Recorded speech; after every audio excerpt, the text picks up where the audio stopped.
Yeah.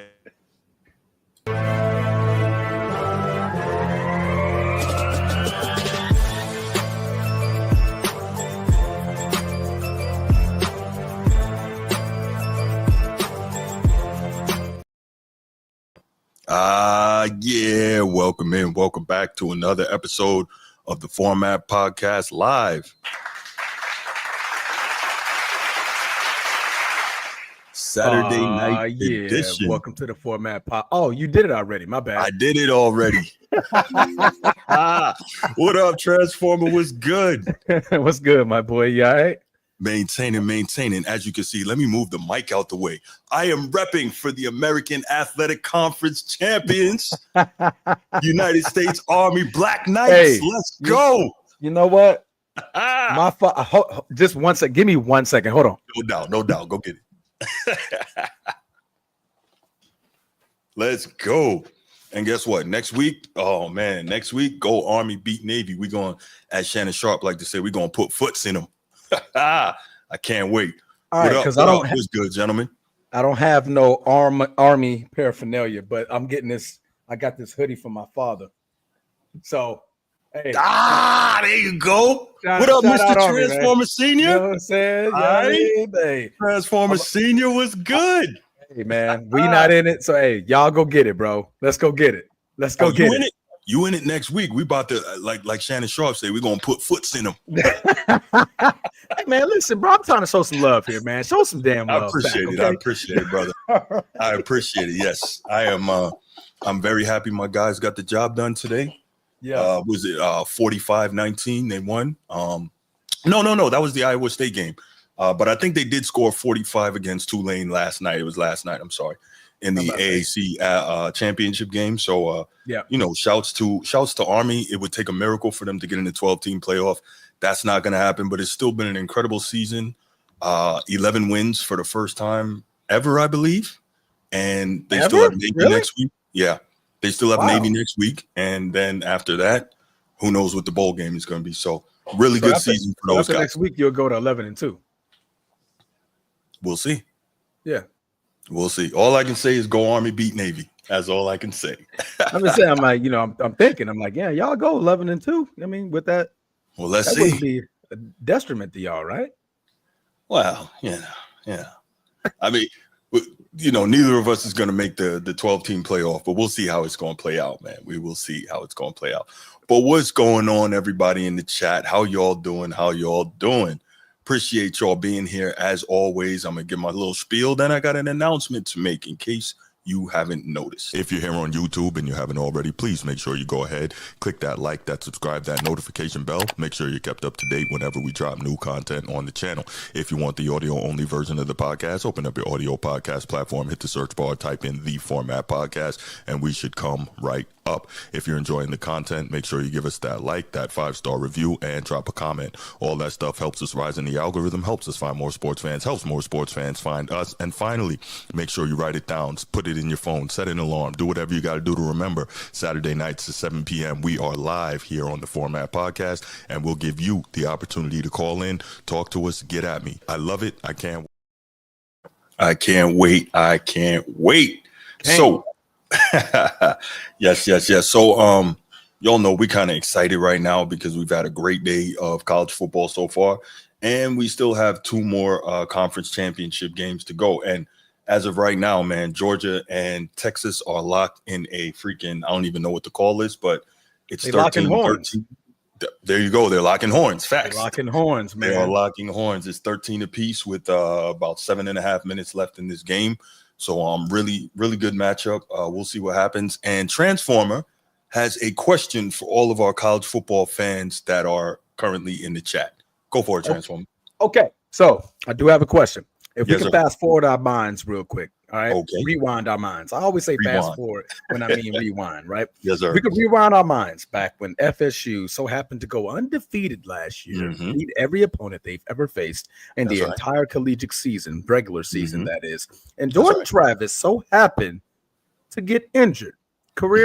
Season-ending injury, and he was out for the remainder of the season. But when it came to the committee, the committee took us out of the playoffs as an undefeated team That's right. And champions of their conference. That's right. They were champions of their conference. So they won every game, won the championship. Correct. We were denied access to the playoff run because of Jordan Travis not being there. So the committee came out with a statement saying since that's criteria, they gave criteria in quotations that since we did not have our starting quarterback, that we were not going to be eligible to play in the playoff game. So if you're watching the Georgia-Texas game, Carlson Beck, who was Georgia's starting quarterback, is now out of the football game. He's currently on the sideline. I believe it's a left leg injury. I'm still waiting on them to update the injury report to see exactly what it is. But if he so happens to not be able to play after this said game, will the committee FSU the Georgia Bulldogs? Do you want the answer? Do you want the answer? I can give it to you right now. I know the answer as well, but I want you to go ahead and express your concern and opinion on this situation here. Yes. So first, as we've talked about college football and the committee and the playoff and all that, what have we always talked about week in, week out? The fact that there's no standardized criteria. And if there is, they don't want us to know it. Why not? Because they don't want their feet to be able to be held to the fire. They don't want to be held accountable for the decisions they make. They don't want to be held accountable for their hypocrisy. That's what that is. So the answer, Transformer, is no. Georgia will not get FSU'd if they lose this football game. Because I'll tell you all, here's the other reason why they can't get FSU'd from the perspective of the committee.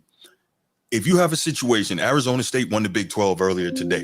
And if you have a situation where Dabo Swinney and Clemson beats SMU and wins the ACC in a little while, in about an hour tonight, then guess what happens? Both of those teams are in. Alabama's gone. You can't have a 12-team playoff. Thank you. You can't have that. Greg Sankey will burn down everything. SEC Commissioner Greg Sankey. You can't have that. So no, there's no conceivable way. If I'm not mistaken, the committee already said even if Georgia loses, they're in with 3 losses. So with 3 losses, if Texas so happens to come out with this win with 3 losses, minus your quarterback, still going to let them slide. Still going to let them slide. That's funny. And I get it, Steve, because that was one of my things as well. It's different from a 4 to 12. Nah, not today. We're not giving them excuses. We're not giving them excuses, right? Because did FSU deserve to get dropped like that? Absolutely not. You go undefeated. You win your conference. You do everything, right? Everything. We don't know what happens.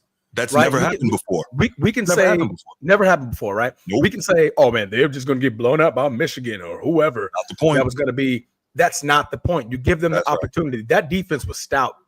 Was stout. You don't know what that team had in play that could have made it a tight game and so happened to win the game to make it to the national championship. So that 4 to 12 team, I'm not with the excuses. 12 teams for the other conferences. We won our conference. That's right. We won the ACC. Right? We won it. So give us our spot. Give us our chance. Give us our opportunity. We were undefeated. Right? And you just Euro-stepped everybody to get Bama back into the mix so they can go ahead and get blitzed by Michigan. So that's right. Whatever. That's right. Yeah. But that was my question, man. I'm curious to see if Carlson Beck is out. That's right. What's the committee going to do to – I'm not going to say 3-loss team yet because right now they have an opportunity to score a field goal and go up 16-13 against the Texas Longhorns right here. But if they so happen to lose and Texas come back and win this game, you now have a 3-loss Georgia team and also not the starting quarterback. Are you still going to place them in that championship 12 playoff series? So I'm curious, man. I'm curious. Yep. Nope. That's, you know what it is, man. You know what it is. It ain't right, but we know what it is. But we know the SEC is owned by who? ESPN, the SEC network. The SEC ESPN, network. Right? So and who's broadcasting the 12-team playoff? Ooh, ESPN, ABC. They want to see their teams on that freaking network when the lights are bright, especially if Bama's not there. Bama's not there. They're going to want to. They're going to do everything in their flipping power to get them boys in there. That's really right. You know what? Business Transformer FSU don't have the same cash as Georgia. That's not the point. But you know what? I don't even know if that's true. They may not have the same recent cachet, but when was it? FSU's last championship was 2013. Yep. And FSU is pretty much a college football blue blood. So why do they not have the same cachet that Georgia has? I believe they do. The problem is they're in the wrong conference. We all know that. That's what the real deal here is. Yeah. If there was a 4-team format team this year, Georgia wouldn't make it. Well, at that point, then it would be clearly obvious not to put them in there in your top 4. Where's Georgia at? They're currently fifth, right? So they're already not even in there. Well, this says 5, but I thought I think the playoffs they'll be higher. But what ranking are they using? Because I believe Notre Dame came in 5th in the last college football playoff ranking last week. So what are they using here? Maybe they came in 6th. I thought they came in 5th. Let me see. No, they came in 4th. Notre Dame came in 4th, which they won't stay at 4th. They can't stay at 4. No, they cannot.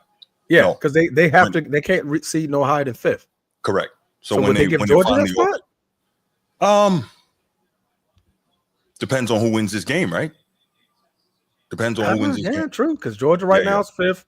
Notre Dame is 4th. Penn State 3rd. Ohio State is 6th. Yeah. So depending on who's Ohio State playing in the Big Ten. Penn State. They're not. No, Penn State plays Oregon in the Big Ten championship. Ohio State got knocked out of it by Michigan last week. That's true. That's very, very true. So yeah, it'll be Georgia that'll have to take that Notre Dame spot. Yeah, because Ohio State won't jump Georgia if Georgia ends up winning this football game. Out of all fairness, but Steve, does Georgia have more historical success and is a bigger brand than FSU? I don't know about that. In the South, I don't know about that. So prior to Kirby Smart winning those back-to-back championships within the last couple of years, and we'll get to the main topic, sure. It was 1982 was the last time Georgia won anything. 30 years. And Georgia, 40 years. Georgia was 40 years. Georgia was a team that was always loaded with talent, but that's why they fired Mark Richt, because he couldn't get them they couldn't get over the hump. They kept losing. That's why they fired him and brought in Kirby.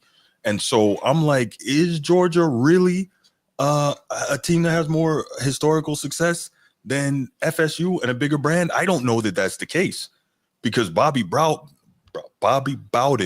made the Noles into something crazy, and then Jimbo followed it up.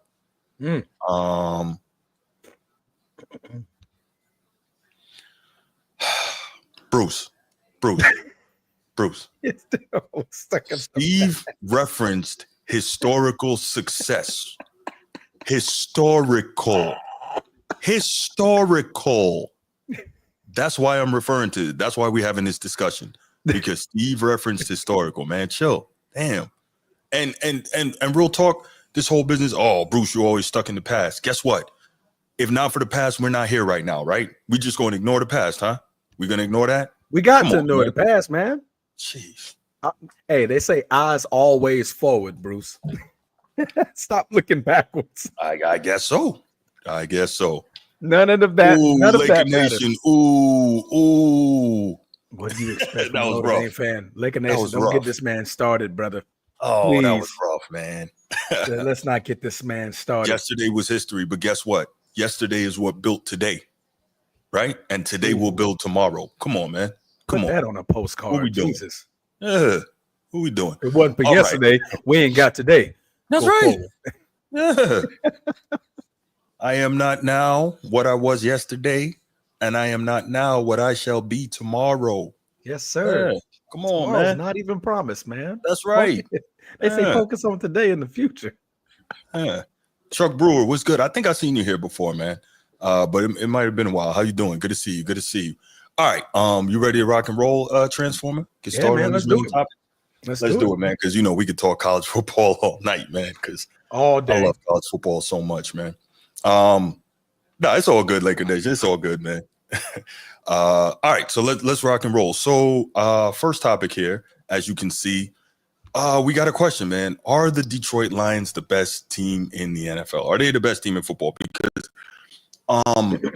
despite their record, the Ravens are still one of the better teams in the league. Despite their record, the Minnesota Vikings are one of the better teams in the league. The Packers, even though they just lost a close one to Detroit on Thursday night, they're one of the best teams. The Buffalo Bills, very quietly, one of the best teams.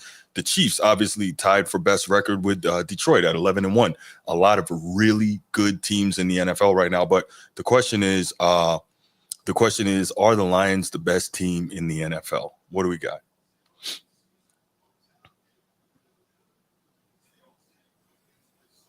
Transform. Oh, man, I thought you were about to play a video.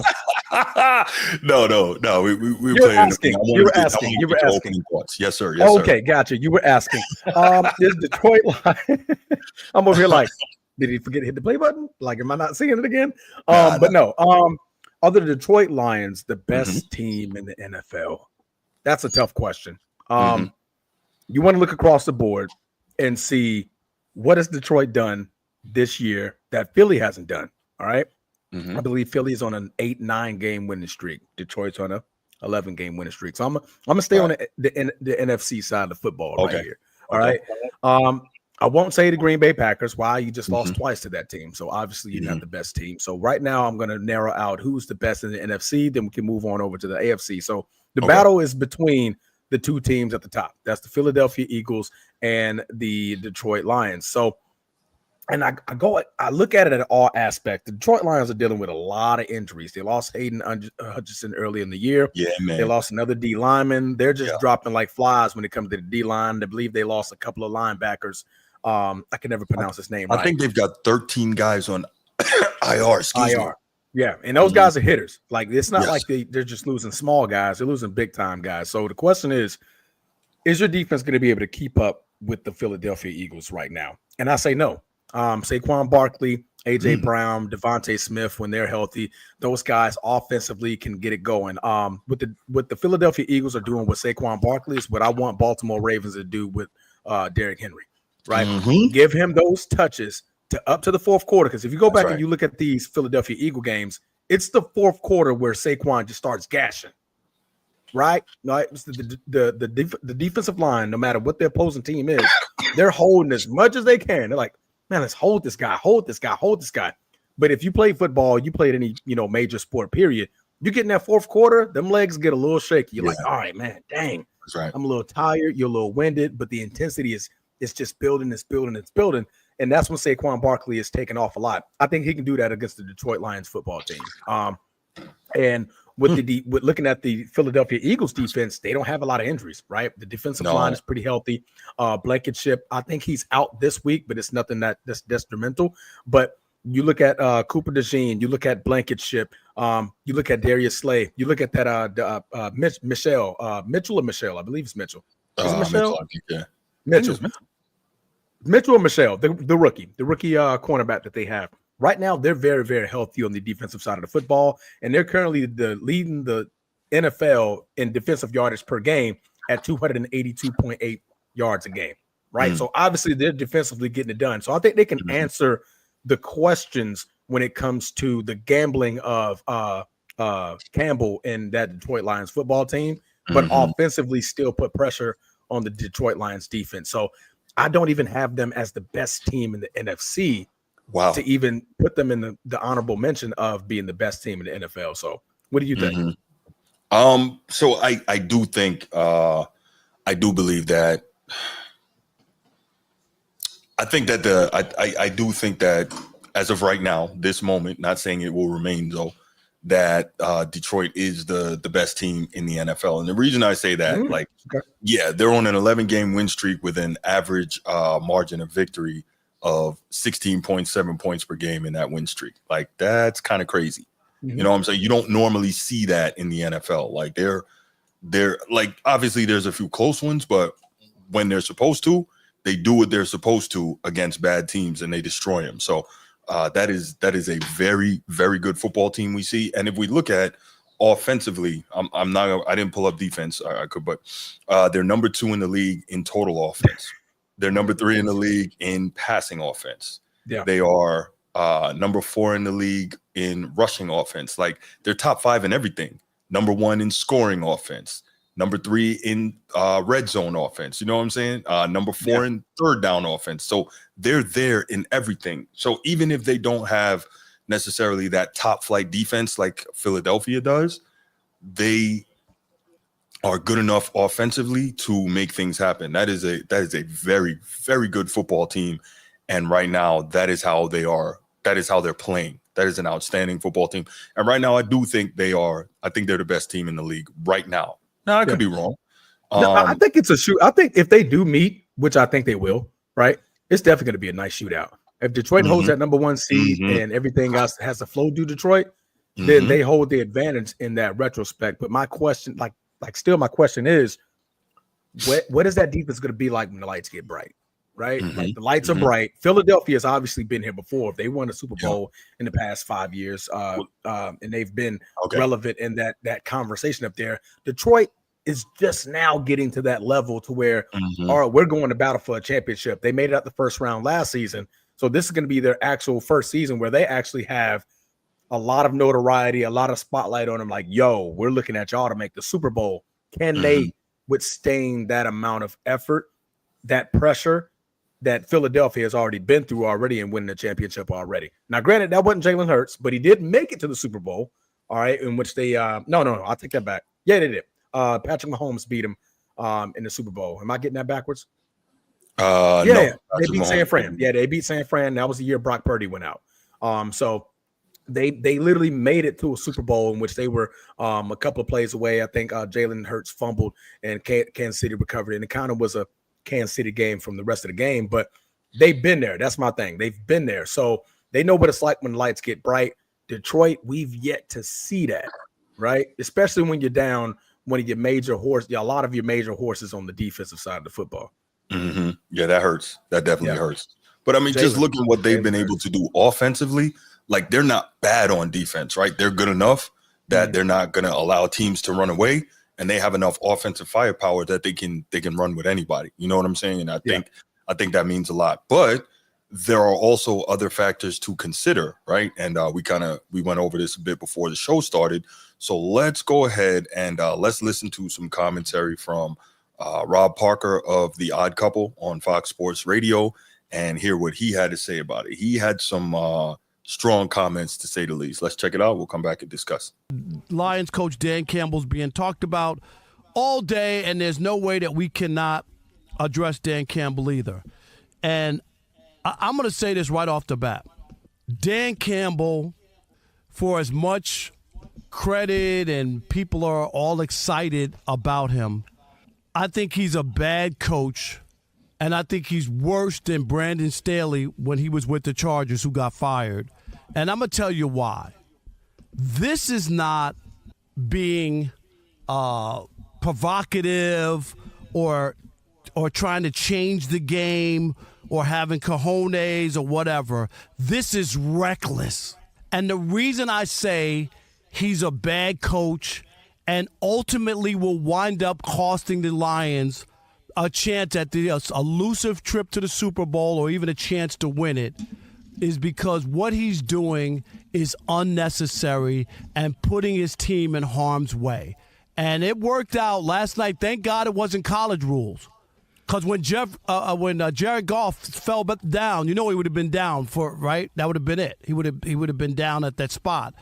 And I'm just saying, you don't want to do that if you don't have to, going for it 4th and 1 inside the 30. I read some stat where no team had done it in 25 years since 2000 had that even been done. And again, you guys who I understand Lions fans, and you're one of them, you love the guy because you endured all the terrible years, okay? I get it. And you're like, oh, they're on the cusp. And this is the guy, he's fearless and this and that. But if you're really honest, Dan Campbell cost you a trip to the Super Bowl last year with the chicanery and all of that. And he's going to do it again. He hasn't learned his lesson. And until he gets burned, if you remember after the NFC Championship game last year, he told the team that he probably cost him a trip, and he don't know if there's another trip. This is unnecessary. This is not Madden. This is NFL football with jobs and careers and legacies on the line. He can't keep doing this. Dan Campbell, I don't care what the results are, is a bad coach and worse than Brandon Staley. You know why? Brandon Staley didn't have a team that had a chance to win a Super Bowl. He was doing that nonsense, and it wound up costing him his job. but the Lions have a really good team and a chance to win, and the one weak spot is Dan Campbell. That was harsh. That was harsh. That was harsh. Georgia with the turnover, though, to give Texas a chance. I saw that. I saw that. Yeah. Yeah. No, that was really harsh, though. So, man, Transformer, go ahead with your thoughts on it, then I'll respond. Because I think I know part of the reason why Rob Parker is so hard on the Lions. But go ahead. My thing is, I understand a bit of what he's saying. Mm-hmm. It's the gambling. Mm-hmm. It's the gambling. It's truly the gambling. Dan Campbell does not listen. I mean, he looks at the analytics and he goes, hey, all of his says green. Go for it. Go for it. Go for it. Go for it. Go for it. Yeah. He went 4 for 5 in fourth down conversions in the game against the Green Bay Packers, which could have ended up 3rd and 5 if Jared Goff doesn't get that handoff to Sonic at the point of attack to get that first down. But to me, it's the gambling, right? And that part of Dan Campbell, I feel like that could be detrimental to a team in the playoffs. Do you want to gamble that much in the playoffs? I say no. Probably not. I say no. All right. These it's literally one play that can change the entirety of the football game. Like I said, the intensity's built up. These teams are hungry. Everybody's fighting for that one title that's sitting at the top, right? This is no regular season game where you can go like, oh, we can come back next week, be a better team. We can figure it out. We're not going to let this happen. No, this is one chip, one game, and it's over, right? Every game matters when it comes to the playoffs. So I understand that aspect, but to just say he a flat out bad coach, nah, that coach, I mean, that team believes in him. The city believes in him. Hell, I slick believe in him a little bit, and I'm one of their rivals over here in Green Bay. Because I even called at the beginning of the season, Detroit Lions are going to win the division, right? And they're going to have their seat to, make another run in the playoffs. But to me, it's the gambling that I feel that just rubs Rob the wrong way in the bad coaching perspective. What do you think? Yeah, so Chuck Brewer says he hates on all his hometown teams. That's his record. So first, Detroit's not Rob Parker's hometown. Now, I think he was in Detroit for about 20 years as a columnist, a TV news guy, a sports talk radio guy. So he's been a reporter. I guess that's his adopted home, I guess you could call it. But Rob Parker's a New York City guy. But regardless, right, it's not so much he hates on his hometown teams, right? When it comes to Detroit, this is my thing. From listening to him, having spoken to him, etc., Rob Parker's issue is this. He covered Detroit through a lot of bad years, right? Through the 0-16. There's been a lot of them. Right. He covered Detroit. He always talks about it when I think Matt Millen was the GM and they had 2 separate 24-game road losing streaks. That's like almost impossible to do in the NFL, right? But he covered them when they were so bad. So for him, it's extremely difficult for him to be able to, I think, rationalize that this is not, SOL, the same old Lions, right? This is a team that was very close to the Super Bowl last year, obviously. But he's also saying, like, this is a team that's primed and ready.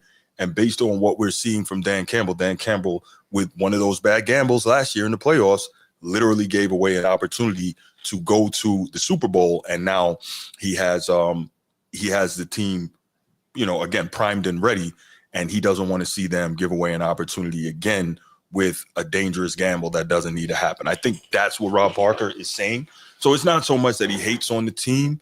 It's that he has seen so much bad that he has a hard time rationalizing that this is a really good team and, letting that sink in.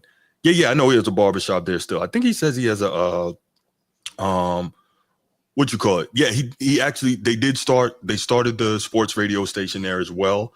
And I think he's got a hot dog shop or a hot dog stand there as well. But yeah, so no, I totally get it. I think that's his adopted home, his second city and all that. But no, I get what you're saying, Chuck Brewer. I do. I'm just trying to explain why Rob Parker is the way Rob Parker is. So I get you. But yeah, that was just rough. But I think that that's really an outstanding team there. And I don't necessarily agree with him. Now, to say that Dan Campbell is a coach who takes a lot of unnecessary risk, that's cool.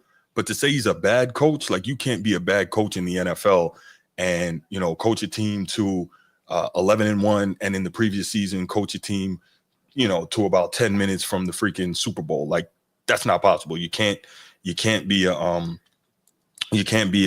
bad coach and doing those things. It doesn't add up.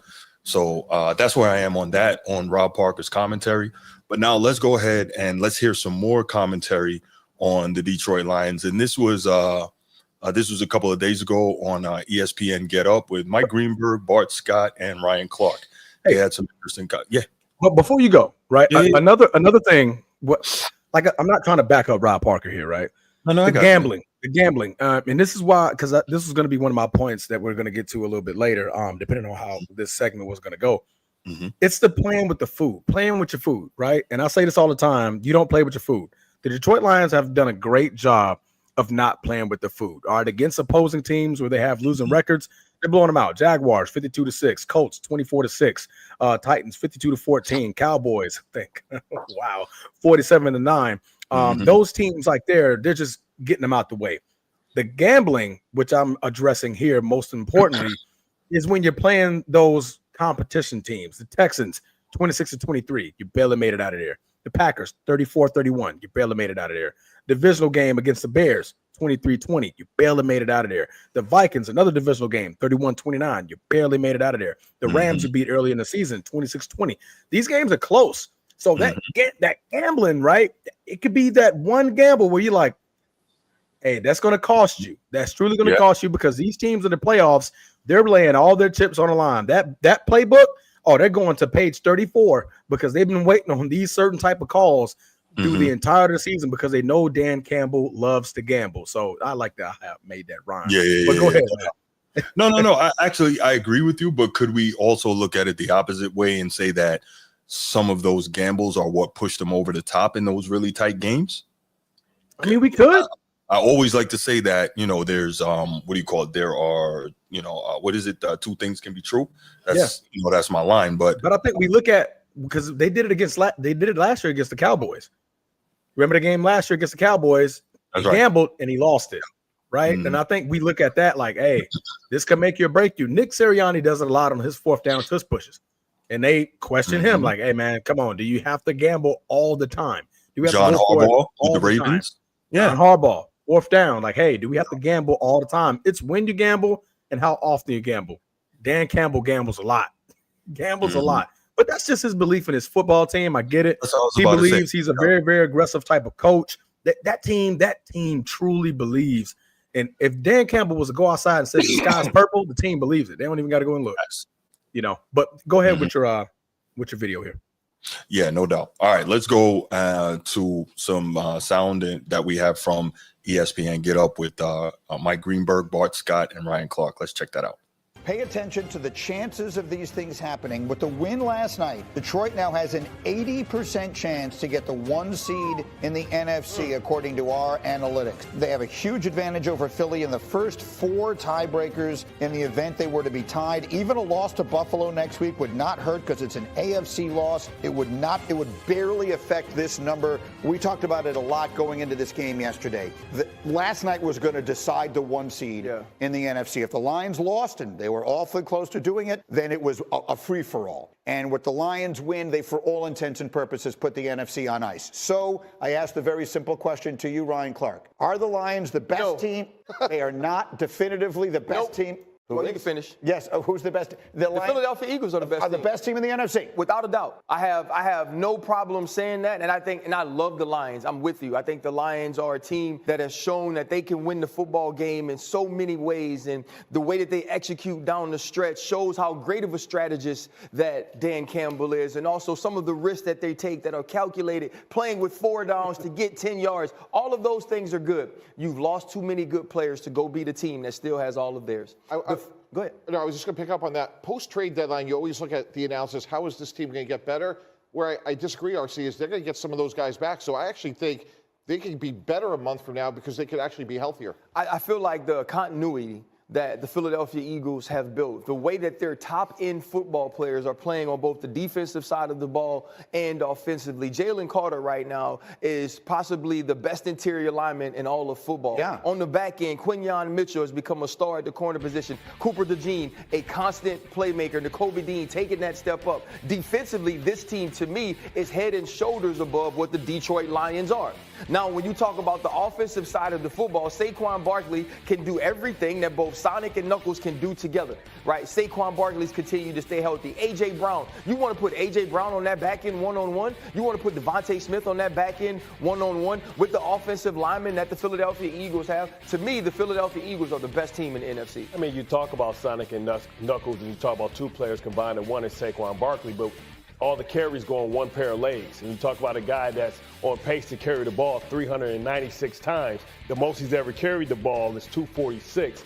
So can he stay healthy, and can you be too dependent on Saquon Barkley? What I love about the Lions, what I love about Green Bay is that anybody can get you. You don't go in there with Green Bay like, who am I going to stop?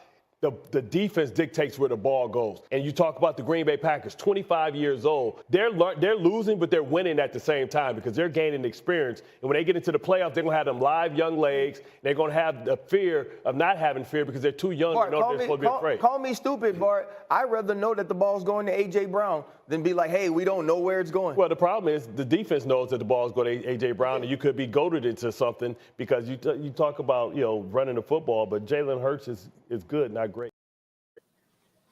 All right, so Transformer, go ahead, man. A lot of good thoughts there. I think we both agreed that the Eagles' defense is superior, but I think we also agree that the Lions offensively are good enough to keep up with anyone, and there's probably not a defense that can truly stop them. You agree with that, or? Yeah, I honestly, to me, this comes to who had the whole home field advantage.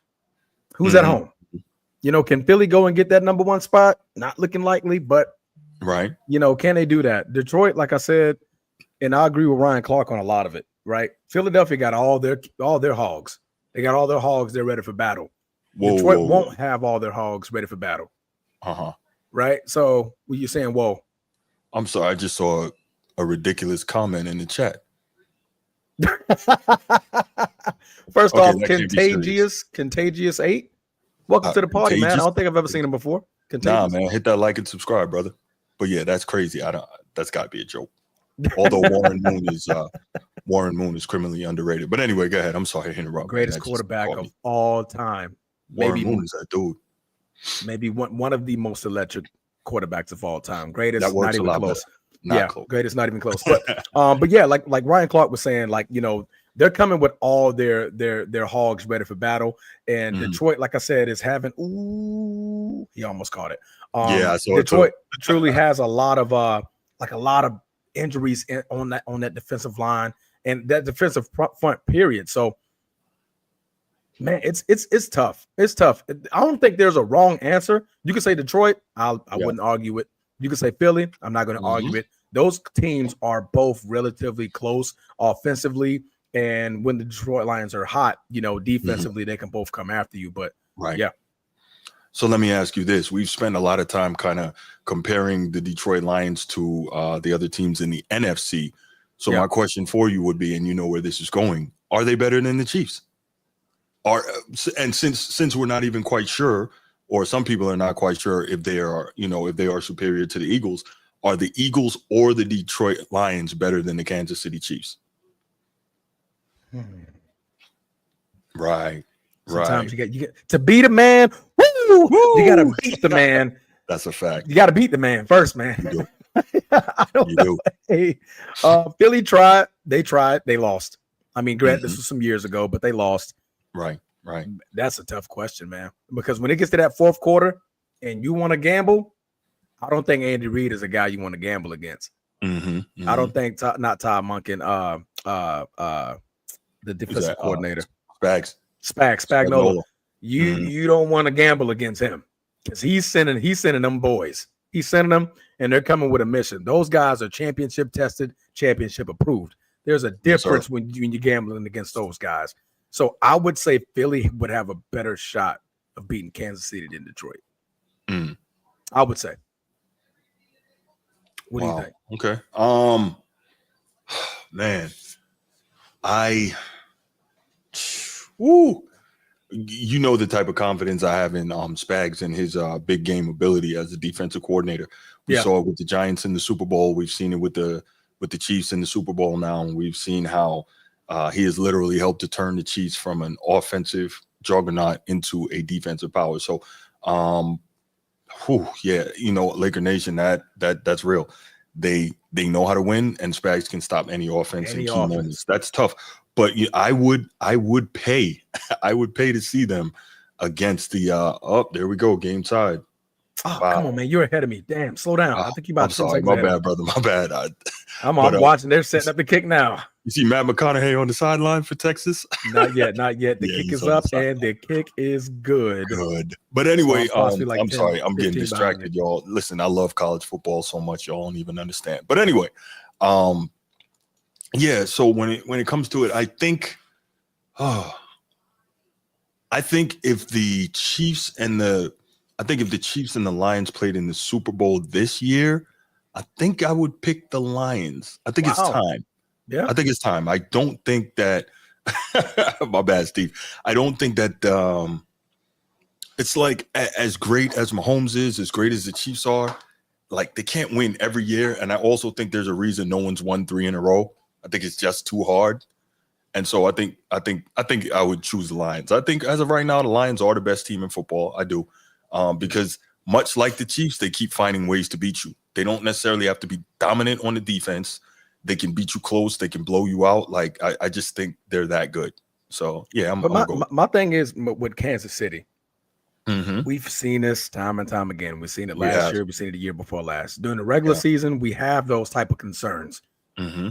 It's when the postseason starts, you see an entirely different Kansas City team. That's true too. Andy Reid, I don't even think Andy Reid has the same playbook.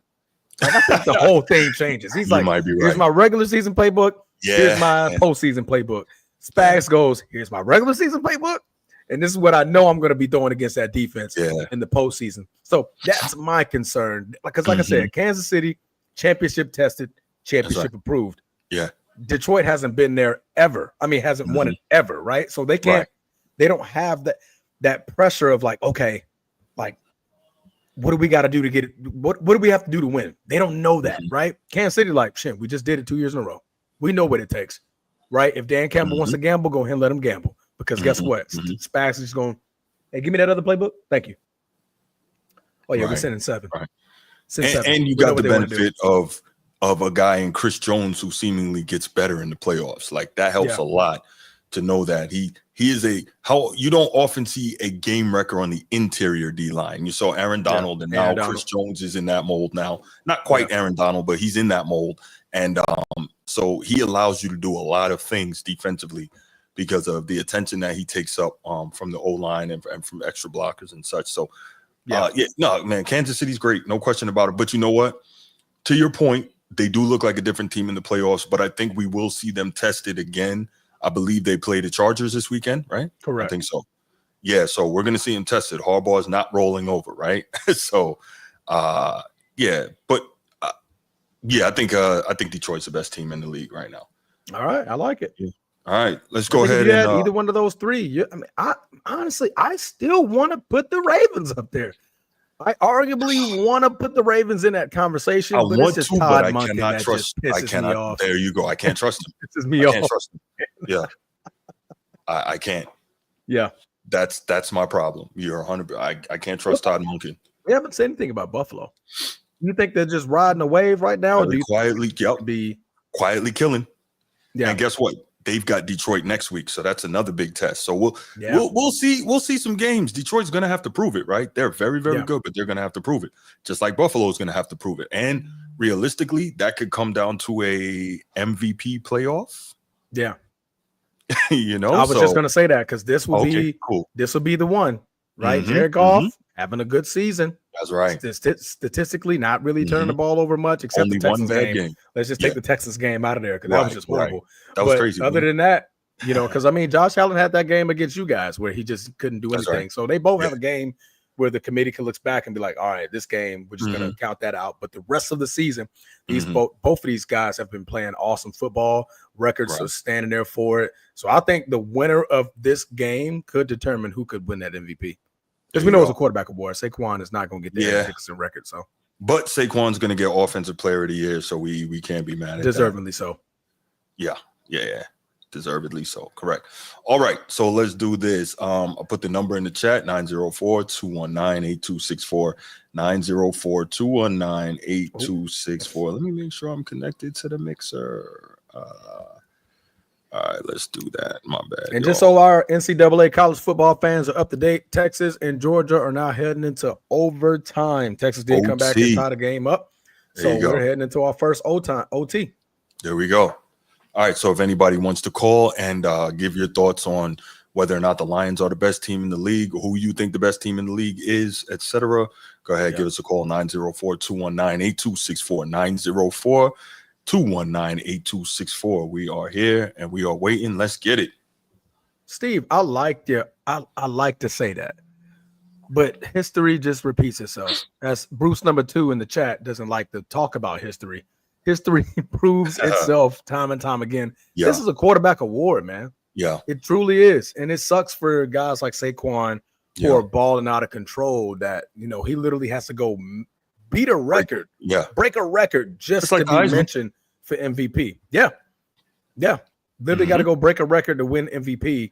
But here's Jared Goff and Josh Allen, and even, we can still leave Lamar Jackson in that conversation. They're having their typical NFL season at quarterback, right? But it's nothing spectacular. No records have been broken. No 50 touchdown passes, 5,000, nothing crazy spectacular. They're just the best quarterback on the best team. And Saquon is back here like, me? I mean, what am I doing, right? So, but I think Saquon is, if I'm Philly, and I don't think Saquon even cares, they're going to slow him down. They're going to slow him down to have him, rested up, geared up for the postseason.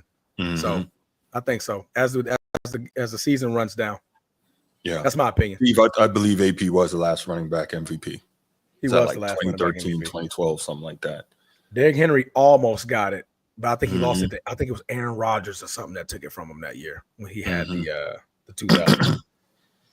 It wouldn't be a terrible thing to do a co-MVP. It wouldn't be terrible. Yeah, LT. But that would be a good idea. When LT won, I think he had a record-setting season that year, Steve. That's what we're talking about. Yeah, I think he had like 30 touchdowns or something like something that. crazy. Yeah, it was something crazy.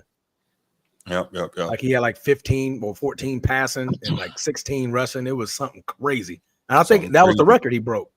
I think that was the record he set. Most touchdowns by a running back. Yeah, I think so. All right, team. So this is what we're going to do. We're going to move on to the next topic. Doesn't look like we're going to get any calls here. But before we do that, got a quick public service announcement. Just want to let you all know. We went ahead and we set up memberships for the channel. Don't know if you saw. So there's a little join button next to the subscribe button on the page. So if you would like to, we would love to have you become members of the channel. Go ahead and do that. And then once you do that, there'll be some we'll have some stuff there lined up for you. Some members only content, that kind of thing. All right. So go ahead and do that if you're so inclined. We would love to have you. Definitely, give member shout outs and all that kind of thing. So let's go ahead and continue to help this channel to grow, because we are doing things and going places. So all that helps out, and we look forward to continuing to expand the channel. All right, let's go to the next topic. And are the 49ers finished? Woo! Yes. Oh, my bad. I thought you was asking. Oh, no. He said yes. So here's the question, right? It's not just are the 49ers done this year, are the 49ers done for the foreseeable future? Ooh, because we've seen them be a legitimate contending team for the last 5-6 years, and the NFL is not built to be that way for that long. So I would love to hear come back, Laker Nation. Come on back. Right. So definitely would love to hear some thoughts on that. But before we get to it, Transformer, let's start off with you, man. Do you think the 49ers are done? We know they're pretty much finished for this year, while oddly enough, not completely mathematically eliminated. Purdy's contract is over after this year, and so they will They will have they to can tag him though. They'll re him. Yeah, they could, but it would be they're gonna re him up. But as it's been reported, the money is already there and set aside. So they're deciding what they're gonna do. But Purdy was a fraud. We'll get to that. So yeah, Transformer, man, where are you on the 49ers? Do you believe that they're done for the foreseeable future or just this year? What do you think? Just this year. Okay. The 49ers have done a great job over the last 10 to 15 years, right? They're drafting, they're free agent signings, they're quarterbacking, running game, defense. They seem to always strike when the iron's hot in the draft and in the postseason to get those type of players. So for that reason, I'm going to say no. They're all going to pay Brock Purdy, but I think you can suffice that because they're going to end up trading Deebo Samuel. I think they're going to trade him. At this point, the number that he's worth, the number that he wants right now, the production is just not there. He's only made one Pro Bowl in his entire career, not Pro Bowl, All Pro his entire career. And this year, he is not playing well at all. Granted, that's due to a lot of other things that surround him, but you expect Deebo to definitely step up this year, and he just hasn't. They're going to end up playing Brock Purdy, but you still got Nick Bosa, you still got Trent Williams, you still got a defense, you still have a run game, even though Christian McCaffrey is going to be on the back end of his career. Those guys run running backs by committee, as you saw when Christian McCaffrey was out. Jordan Mason stepped up. When Jordan Mason went down, I cannot pronounce his name, but their rookie, he stepped up, right? So they have a formula for success. So with that being said, like that franchise just ran incredibly well. What's their Lynch? Is it Lynch, right? Yes, John Lynch. Yeah, Tom Lynch. Tom Lynch John does Lynch. John Lynch. Yeah, he does a great job with that franchise. So I would say no. I would say they're not done. And I'm just gonna say they're not done. For that reason, I think they're not done. The way they've been running the last 10, 15 years just shows like, they'll probably have a down year like now. Then all of a sudden next year, boom, they got the pieces and they're back in the saddle. Yeah, I think they scout and draft pretty well, and that allows them to replace talent. And their evaluation process seems to be very solid. I'm going to totally disagree here with Steve when he says that Brock Purdy's a fraud. I'm not saying Brock Purdy is the next coming of John Elway, but realistically, how many quarterbacks that don't have, weapons around them? Think about this. As great as Peyton Manning was, they loaded him up with weapons, right? When he arrived there, he had Marshall Faulk. I think they got him Marvin Harrison. They got him Reggie Wayne. They got him Edgerrin James. When Edgerrin James is gone, they got him Joseph Adai, Dallas Clark. And Peyton Manning is one of the greatest quarterbacks of all time, right? But they got him weapons.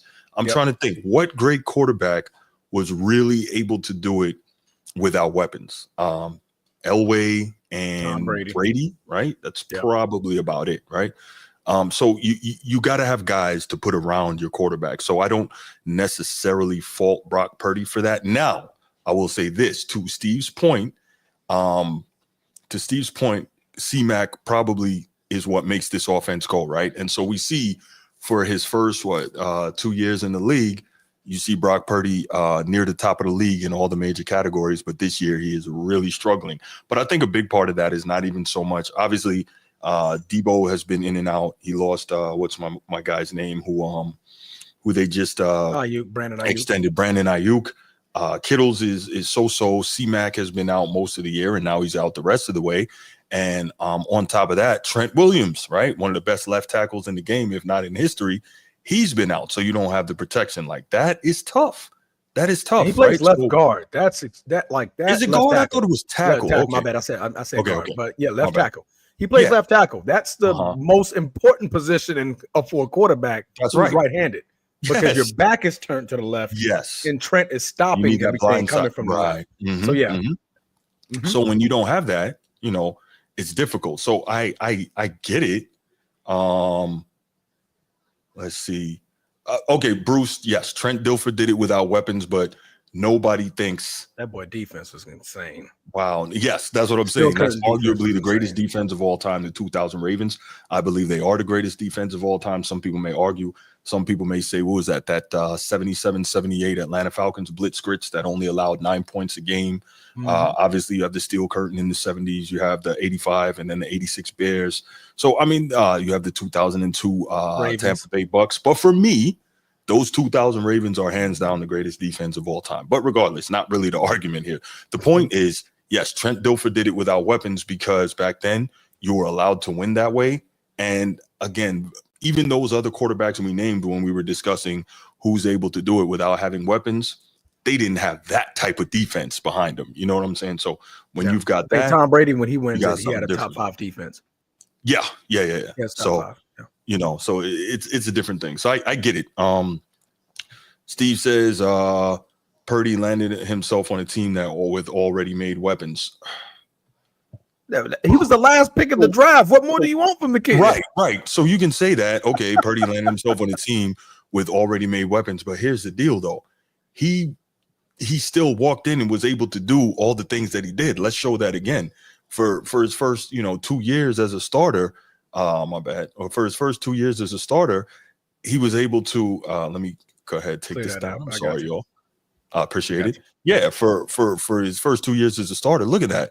He's near the top of the freaking charts in all the major passing categories, right?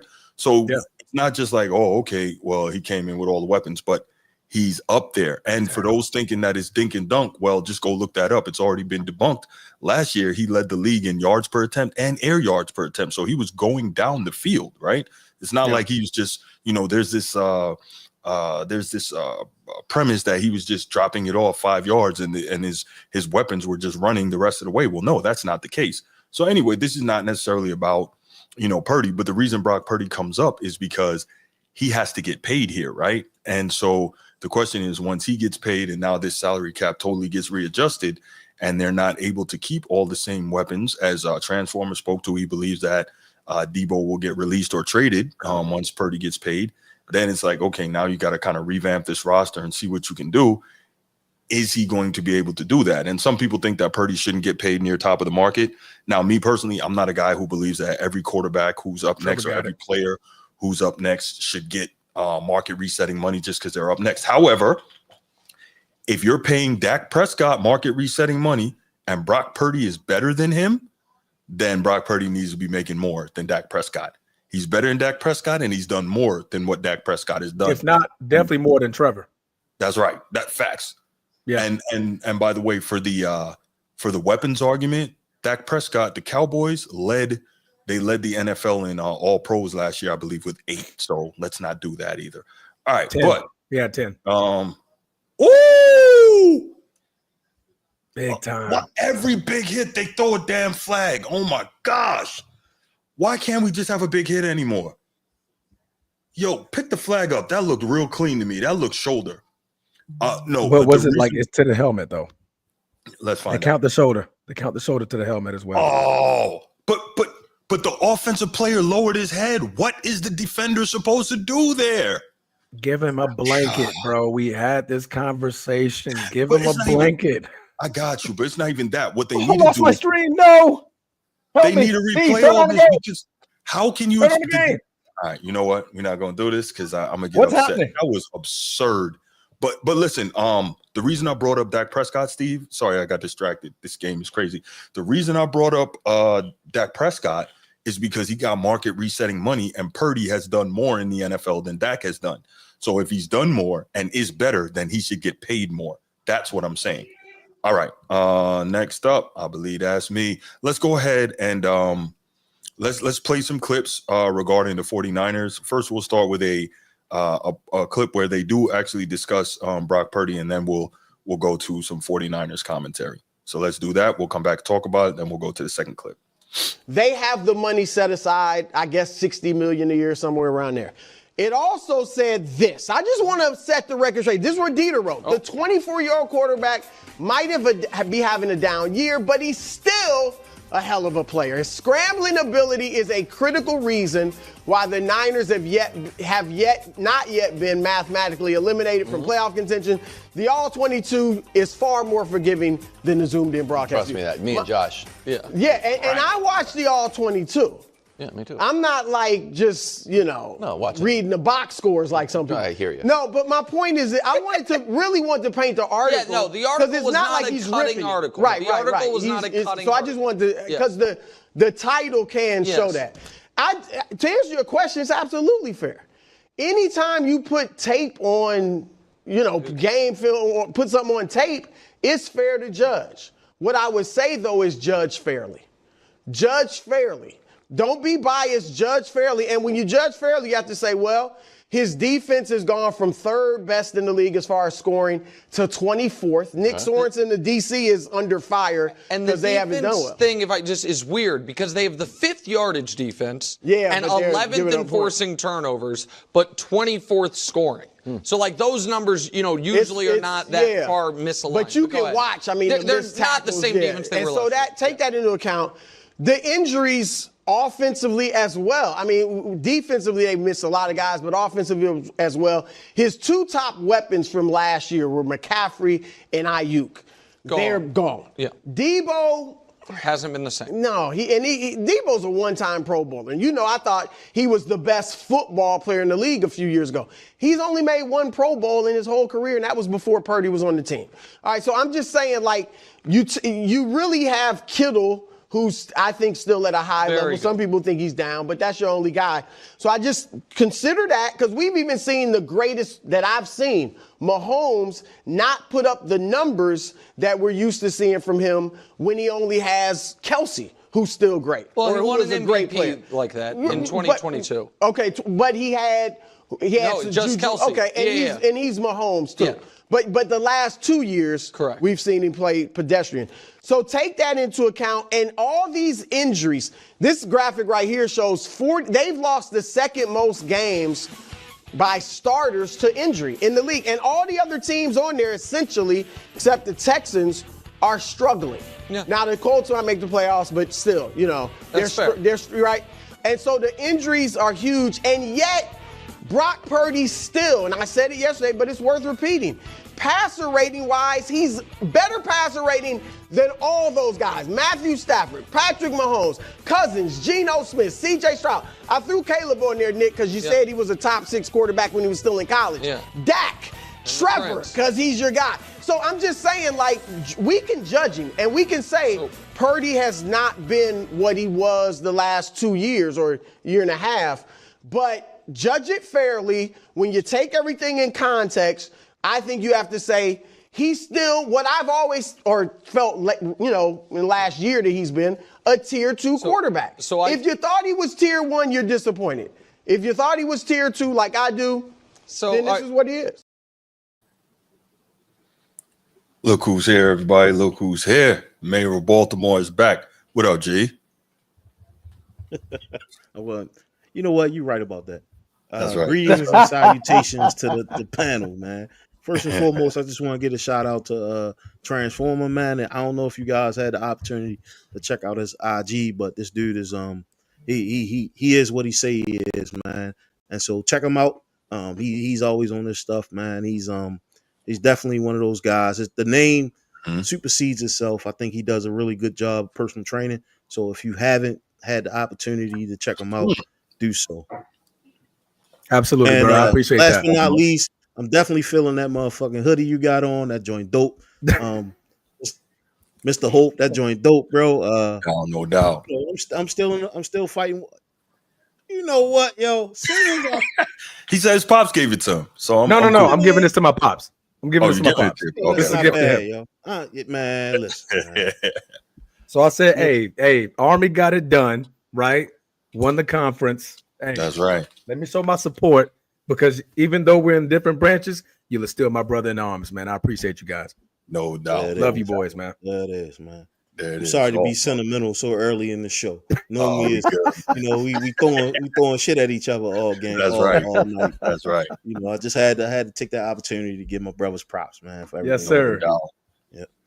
Man, that was a All right, let's get back to this 49ers, but real quick, that was a hell of a freaking SEC title game. Yeah, that was a great one. Yeah, it was, bro. Mm-hmm. It was. Man, okay. What time is it? It is 8:05. Just in time for the what is that? We got the Big 12, the Big 10 championship game. 2000. This is heaven, boy. God, I love it. All right. Where were we, man? I'm so lost right now. Well, we just got done with the video, right? Listening to yes. What First Things First had to say about paying Brock Purdy, and the thing, and they were talking about being fair, and at this point you have to look at Brock Purdy's resume, right? So far, he came in the league damn near one pick away from being undrafted, right? Came in, took the shoulders of a franchise who didn't believe in him to be that guy. They got rid of Garoppolo, and then next up was supposed to be their original first round pick of can't remember his name, light skin, played for San Diego. Who did he play for? I forget what college he played for. What was the first round pick? Iowa State. No. The original first round pick. Who? Trey Lance. Trey Lance. There you go. They had Trey Lance. They picked Trey Lance. North Dakota or North Dakota State. Okay, there you go. I knew it was some weird team. But yeah, so they had their eyes set. They drafted up to go get Trey Lance. And so they didn't really have the foresight or any type of mental think that they were going to ever put their last pick, Mr. Irrelevant, in the game. And he came in and he excelled at all expectations, right? Typically you have, those type of quarterbacks that come in and they're just game manager. They're just trying not to turn the ball over. It's heavy run. But he's shown over the last couple of years he can throw it, he can run it, he can go get you some yards, he can make a play when a play needs to be made. So he's shown all of that, right? We look at Trevor Lawrence and we hype off that one playoff game where they came back against the San Diego Los Angeles Chargers. Well, Brock Purdy can one up that. I've been to a Super Bowl, right?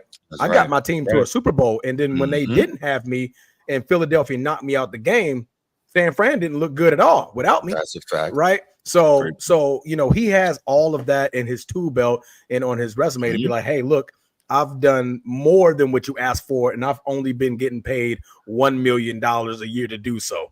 So he definitely deserves it, man. I think he's definitely going to get it. He's earned it, right? Through his play and through his prowess of, being Mr. Irrelevant to being in that conversation. G, your thoughts, man, on Brock Purdy, and then we'll kind of get along to the next step of whether or not the 49ers are done for the foreseeable future. And the only reason we bring up Purdy is because he's about to get paid, and clearly that's going to affect the team roster structure.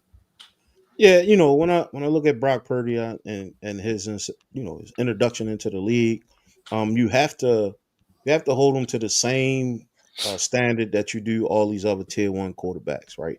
And so you look at like a Mahomes or Lamar Jackson, right? And my only beef with him is you come into a offense where you have all the weapons there, right? Like a lot of Pro Bowl players, and you can't stay healthy. So my only bone with him is that he's almost hurt every year. Yeah, he superseded expectations when it comes to him being the last guy in the pick, but at the same time you're here now, right?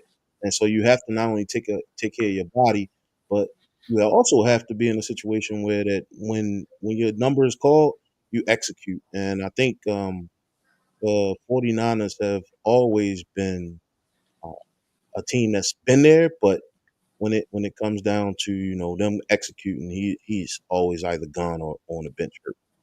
And so when it comes to that, I think they're done. Yeah, that's interesting. I was saying that I'm really not so sure. I don't think they're done. It looks bad, but that organization is very good in their cap management. They're very good in their scouting. They're very good in their drafting. So we will definitely see what ends up happening. We got some more commentary from Speak with Joy Taylor, Paul Pierce, Keyshawn Johnson, and Michael Irvin, and them talking about the Cowboys, the 49ers going forward. Let's hear what they had to say, and then we'll come back and talk a little more about this topic. the window this year is closed, and I can't write out the organization because they are a well-run organization. They're well coached. They have a lot of pieces, but it does kind of seem like this looming energy of maybe we missed our opportunity.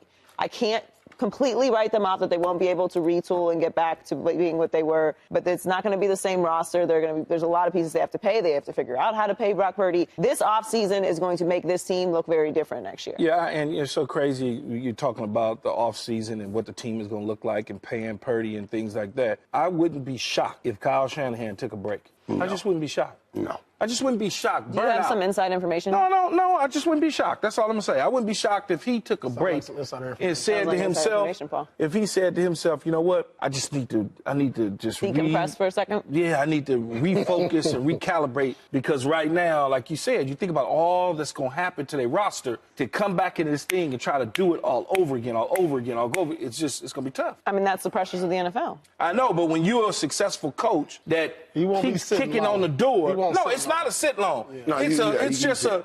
I need a breather, man. And this is a perfect situation, though. The relationship he has with John Lynch over there, it's just a perfect situation. Oh, no question. You know what I mean? And they get total control. You mess around and go somewhere else, sit out, and go somewhere else and dealing with another owner. The issue is they haven't had any chance to get in continuity as a team. Every time someone comes back off injury, someone else leaves injury. And we always talk about playing your best football going down the stretch. Yeah, it's the presidential agent. It's tough because they really have had a lot of injuries, and I usually don't like that excuse because this has been a bad year of injuries for every team. It has.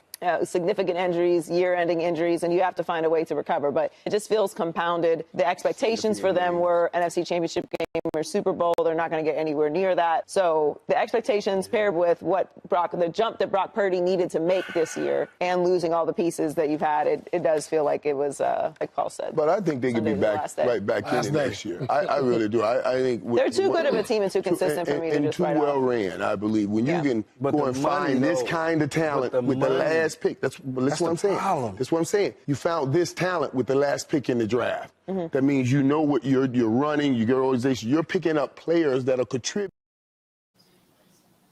All right, y'all. So a lot of good commentary there. And I think towards the end there, Michael Irvin kind of echoed my sentiments in terms of how they scout well, how they draft well, and how they are able to build that team. I do think it's also very interesting the thought that Keyshawn Johnson expressed when he said he wouldn't be surprised if Kyle Shanahan walked away for a little bit, feeling tired, needing a break, burnout. But this is, I don't know, like you can't do that because when you come back to the NFL, right? Where do you expect to come back to? You might end up in a much worse spot than where you are now, where you don't have a GM who you're perfectly in sync with. You might be with a franchise that doesn't draft as well or doesn't scout as well and just doesn't have the generally organizational stability that the 49ers have. So I don't know if that would be the best move for him. He's got to try to get it done. G, your thoughts, and then we'll get the transformer there. I look at it again, right? Like I talk about just Purdy being Mr. Irrelevant and being able to supersede expectations. But then if you also look at it as a GM and you can say, hey, listen, if I got him as Mr. Irrelevant, I can easily pick up another one. We've seen Chicago Bears do something that we haven't seen when they drafted Justin Fields, and then circle right back and got a number one pick. And so it could come down to a thing with can Purdy get it done, right? Not necessarily the 49ers, but can Purdy get it done? He's been in situations where, like they said, there's multiple injuries that may have hindered, but you still have to play through, and there's always the next man up in the NFL. So it's I think the onus is on Purdy. We if the team's losing, it's because of the quarterback. I don't think that's anything different, and he should be held to the same standard as a tier 1 quarterback. But those guys had a lot of really good points, but the onus was on the coach, and if he was willing to like stick around and or like sit down for a second, and it should be on Purdy. Like I think this is your contract year that you're gonna pay you millions of dollars, and you're not really necessarily getting it done, and that's something that should be amplified and not pushed to the side and put on the coach. So where my frustration is with that, and those are all great thoughts, G. I don't have too much pushback, but where my only frustration is with this, Purdy's a game manager. He's not that good, this, that, and the third, right? We have to remember that last we saw when Brock Purdy was in the Super Bowl, we have to remember he left the field after giving his team the lead. His defense lost that game for him. So we can't say, I mean, at the end of the day, we can say he didn't get it done, right? Because at the end of the day, right, you got to win. So when you win as a quarterback, it's on you. When you lose as a quarterback, it's on you. But he left the field after driving his team down and getting points, right? Getting the lead. And so as such, his defense gives away the game and he takes the L on that. Like, that's not cool. But I noticed that context is always left out when we're talking about Brock Purdy. Now, to that point, I see, I think it was Steve in the comments asking, what was he? Let's see. Well, before you go to Steve, Bruce, I just want to say, Brock Purdy has been in a lot of guys' top 10, right? Okay. Who's in my top 10? I haven't seen him be able to get it done. He has an amazing supporting cast, right? CMC, one of the hardest running wide receivers to ever play the game. And then with Brandon Ayuk signing this year, I think it was this year, he signed that big contract. Yeah, they extended him. Yeah, and that tight end. I mean, what more could you ask for? I mean, yeah, defense.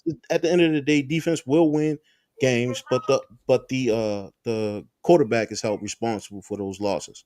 And and I think when you look at the rest of the quarterbacks in the league, we got to hold them to the same standard that we do everyone else. And that's my 2 cents. And I wouldn't be surprised if the San Francisco 49ers decide to move away from him and or draft with a high pick. They decide their first pick, they decide to draft a quarterback because he hasn't been getting it done. And if I'm Kyle Shanahan, I'm definitely looking towards job stability. I think he's got. Sorry. I would look towards job stability and moving forward. This guy is never always healthy all year, and every year he's been hurt. So that's a liability in itself. That's my 2 cents, bro. Now that I can't argue that. Definitely points there. So no pushback there on the injury piece. That said, right? Shanahan, I think he's got job stability. I don't think he's concerned about losing his job. We can't, like, okay, cool. You can say Brock Purdy hasn't gotten it done like the other 29 quarterbacks in the league the last 2 years he's been in the league, right? This is his third season. After this, he's up for a deal. I think it's his third season. But the point is, here's the deal with Purdy on my stance, right? We can say he hasn't gotten it done, but no one else has other than Mahomes. And the money is, I think they said that it's been reported the money is already there and set aside to pay him if you need to. So I don't think you can necessarily, I wouldn't penalize him for this year. I wouldn't, because how many quarterbacks would be able to deal with all the injuries to top players that Purdy has had this season, right? How many quarterbacks would be able to deal with that? You lost games to your all-pro left tackle. You lost games to your Penn State. You lost games to your all-pro left tackle. You lost games to your number 1/1A wide receiver. You lost games to your both of your wide receivers, right? Debo and Brandon Ayuk. Brandon Ayuk out for the rest of the year.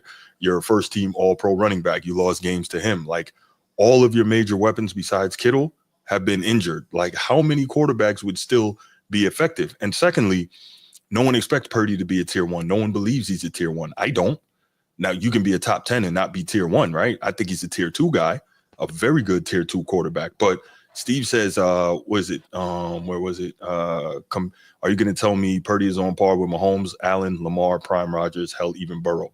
No, but those are the top guys. That's why Purdy is on that next tier. And right. And so, okay. Woo, hurdle, touchdown, Oregon. So going into what you just said, right? Like, why are we even having this conversation if this guy isn't, if you believe that he shouldn't be held to the same account that most of these quarterbacks are, in order to do more, they have to do more with less, right? This guy has walked into a situation where not only did he had to, outplay his the guy that was in front of him, he earned the spot to be number 1 QB1, and he's just not living up to that expectation. You have to be, you just can't shine when everything is going well. You also have to be able to perform when you don't have those guys. And that's football in general, man. Like, you just had to have that toughness and be able to make more out of less. I think we've seen a lot of quarterbacks that do that week in and week out. Purdy isn't held to a higher standard other than that. So I mean, I'm not going back and forth with you, bro. I'm just no. I'm saying is that's what you're doing, man, and it's disrespectful. he's a starting quarterback for the National Football League for the San Francisco 49ers. Joe Montana played there. Steve Young played there. All these greats played there. And now you in the spotlight, dog. Like, you can't make excuses for why you're not performing. You can't say because this guy not there that I ain't gonna be able to play. And we watch these games. Sometimes he just doesn't show up.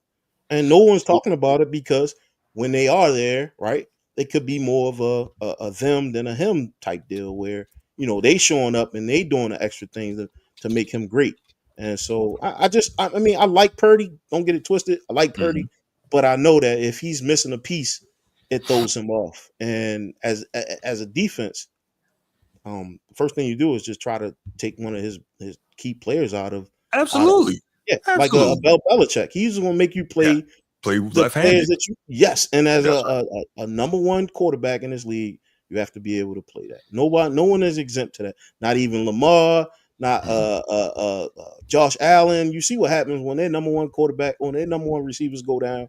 The first thing they do is, you know, they pulling people from, you know, oh my gosh, the free agency list. All of a sudden, it's a blockbuster trade that happens. And so a lot of this is not only on the quarterback, but it is also on, you know, the general manager, those guys that build the team. No, listen. I'm not mad at anything you're saying there, and I do agree with most of it. I'm just saying I think where we kind of part ways on it is that I don't know too many people who see Brock Purdy as a tier 1 quarterback, right? So the expectations, yes, he's a starter on a very good topic. Man, shut up, Transformer. he's a starter on a very good team, but I don't think anyone sees him as a tier 1 or you know, a top level quarterback. He's very good, right? But he's not that. And so I don't see the expectations necessarily where you would be willing to put them. Now, I don't know if your argument is because he's about to get paid like it. Is that what you know the argument is? Because he's about to get paid like it? The argument is I'm coming from the place of a fan, right? As a San Francisco 49er fan, you see Brock Purdy, you see the rest of your life. Kirk Cousins. Go ahead, Steve. My bad. This is your year, right? This is your year. And you know, we talked about this earlier. There's a lot of players who are really, really good. There's a lot of teams that's really, really good, but their record doesn't reflect, you know, that how good they are, right? And so we may see this in the playoffs. However, right now, I mean, I don't know, bro. Like, I don't know how they'll do in the NFC. I really have no clue. I don't know where they stand in the standings. But we just have to wait and see because the playoffs is a totally different game. I feel like the season, it's the fourth quarter of the season, and a lot of teams, you know, they've been tuning up just to get to this point right here. And if you're 3 games over 500, then you're in a good place. But if you're 4 games over 500, which they say is the goal to be 4 games over 500 around this time of year, then you got a better chance at getting in without having a wild card. So I got you. So now we got that. So I guess the question for the rest of the topic is more so looking forward. Do we think the 49ers run of consistent top of the NFC dominance and possible Super Bowl contention, do we think that window has closed?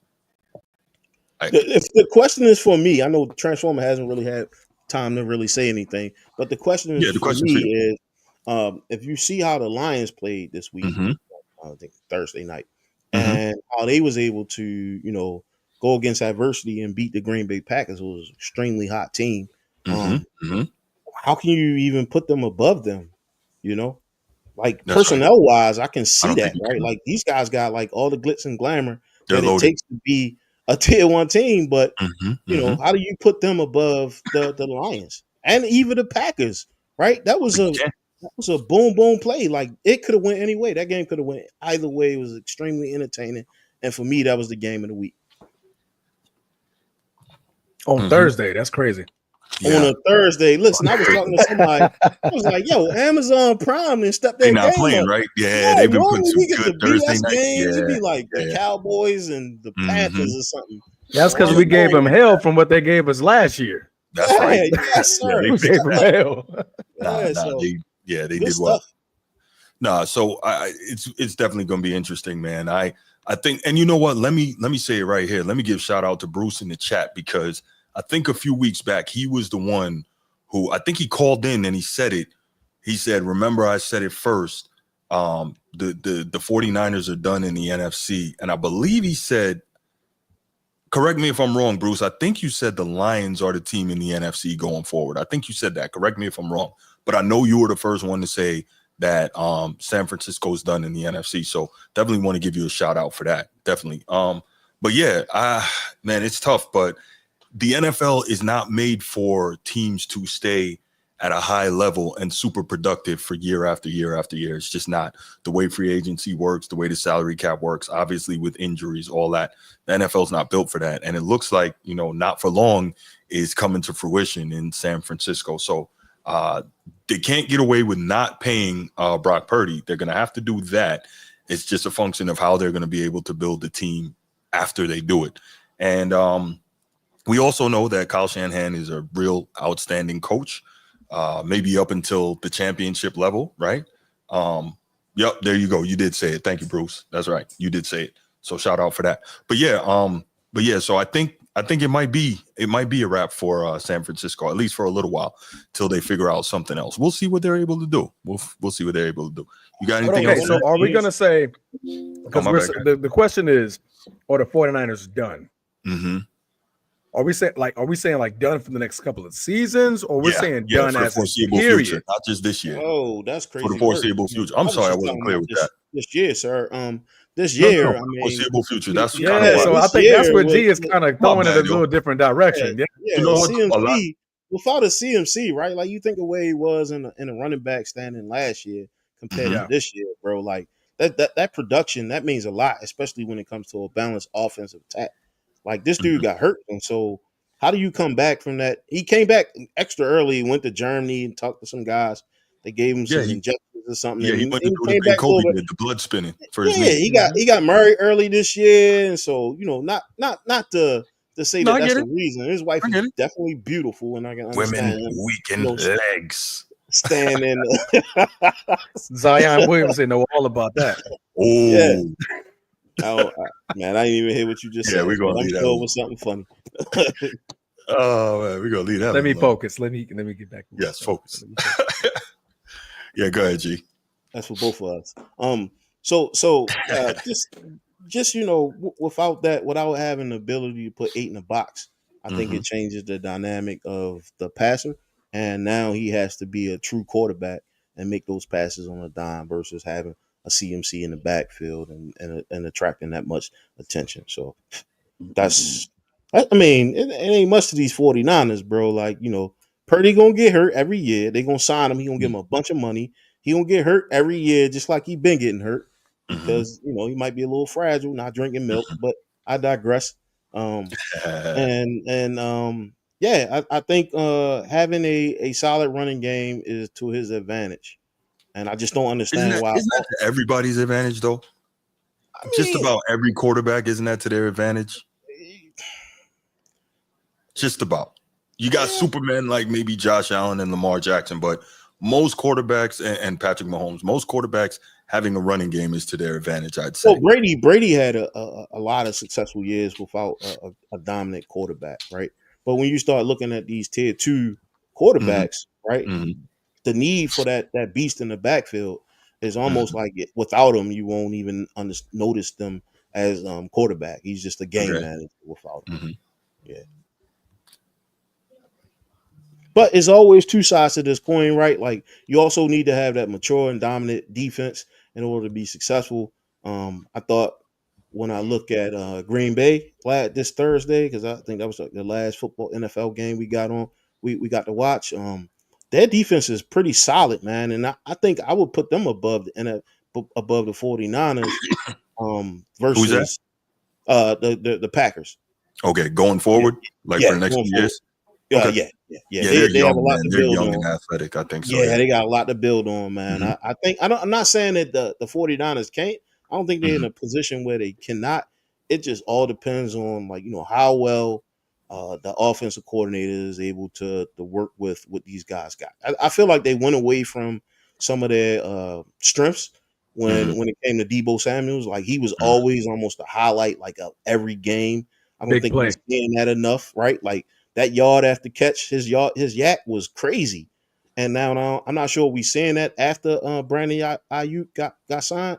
It's almost as if he just kind of in the backfield playing playing football. I'm sorry, he's just playing secondary or some shit. I don't know. He is not. I thought he would be their number one receiver. I'm sure if we look at the yards, he's still probably doing his thing. But he got paid recently, and so he fell off as well. Yeah, he fell off as well. It's been a bad year for Deebo Samuel. But that's why I said earlier before you hopped on, I think they trade him. I think they're going to end up trading him. Yeah. Because his price tag is way too high for this type of production. Yeah.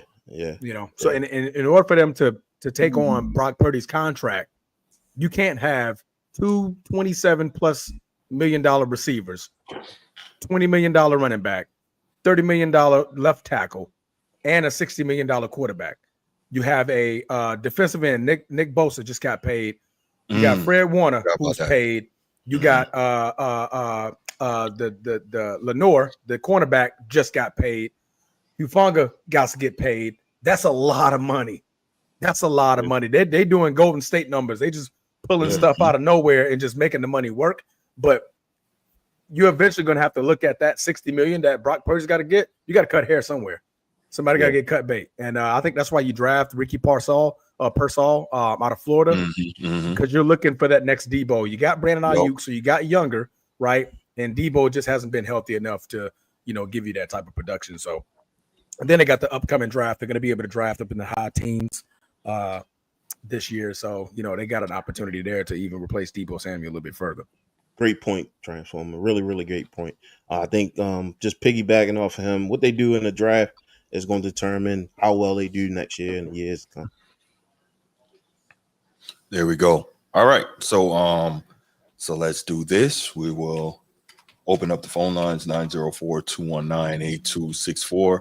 904-219-8264. Definitely want to hear from you guys on Brock Purdy, on the San Francisco 49ers, what you think of them going forward over the next few years, and whether you think their run is over for the foreseeable future. Yeah, let's get it. Oh, my gosh. It's over for SMU. Clemson is already up 14-0. Oh, boy. Uh-oh. I was watching that Georgia game. That was a pretty good game. Defensive football, baby. Yeah, you gotta love it when you line up in the trenches. Yeah, who getting dirtier? It was weird because Georgia deferred. They deferred at overtime, which I thought was different. Well, it's smart, so you know what you have to do. Here's Bruce on the call. Let's go ahead and take the show. Bruce, what's up, my man? What's going on with y'all? Maintaining, brother. What's happening, Bruce? Yeah. Everything kosher? Yes, sir. Yes, sir. Why you always what's up, Boogie? Somewhere, kosher. Yeah, it's kosher. Sound like Colin's lady or something, man. Don't talk to me like that, man. Jesus. Man, I'm low key tonight, man. All right. As far as what's up, Gino? Hey, Boopy, what's up, dog? What's up, brother? Big Bruce. As far as Brock Purdy, in my opinion, he's a game manager, not a game changer. Okay.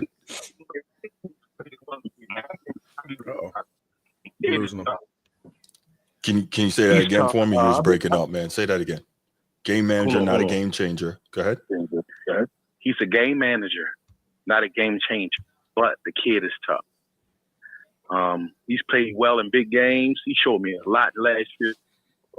The kid is really good. He's just a tier below all the big dogs. That's all. He's in a second tier, right, for sure. He plays well enough to win a Super Bowl. You almost seen it last year with the defense that San Francisco have. As far as San Francisco, they're going to shake back. They got too much talent, but Detroit are the alpha and the omega of the NFC right now for the foreseeable future. But not saying San Francisco will be in the mix. along with Philly. Understand what I'm saying? But as far as their dominance, the San Francisco 49ers dominance, that the fear that people had in them, is not the same no more. Agreed. It's not the same. I think Shanahan maybe ran his course with San Francisco. Maybe not. He's too good of a coach, man. I don't think he's ran his course yet. No, he ran his course yet. No, I think San Francisco will be a huge mistake to let him go. Even the Ravens will gladly take him over John Harbaugh because this is let that motherfucker go. I can't stand it. But I ain't gonna start talking no Raven talk. As far as even though I'm upset we ain't had no Raven talk, man, about damn near 2 weeks. But anyway, I ain't even gonna get into it. We're not a Ravens show. But everybody else talk about the Ravens every day. First take, speak. Everybody talk about the Ravens. Anyway, the 49ers going to shake that. Okay. They're going to be in the mix in NFC. But right now, I don't see nobody. Detroit are the alpha and omega of the NFC right now. They're going to go on a run. I believe they'll make the Super Bowl this year. Mm-hmm. I believe there will be a hood Super Bowl this year with Baltimore and Detroit. And us slightly edging them in the Super Bowl. That's my opinion. I definitely like the NFC. I definitely like the NFC pick of Lions. Hey, Bruce, we got that echo going on, man. Can you fix that? Hold on. All right. I'm going to start calling him Echo Bruce. Yeah, I think so. Yep, there we go. What you were saying, Boo? Go ahead, G. You muted, G. You muted. I said I definitely like the NFC pick of the Lions. Definitely like them coming out of the NFC. I think it's something them. It's going to be a hood. Yeah. It's going to be a hood Super Bowl. Baltimore versus Detroit. A lot of New Balances and Cartier buffs going on. So, Bruce, here's my thing, right? I see you guys aren't big on Harbaugh, right? And that's fine, cool. But my thing is this. Give me Harbaugh over Kyle Shanahan any day. Kyle Shanahan has shown a propensity to blow coaching in big games, late in big games, right? We've seen him do it twice in the Super Bowl as a head coach.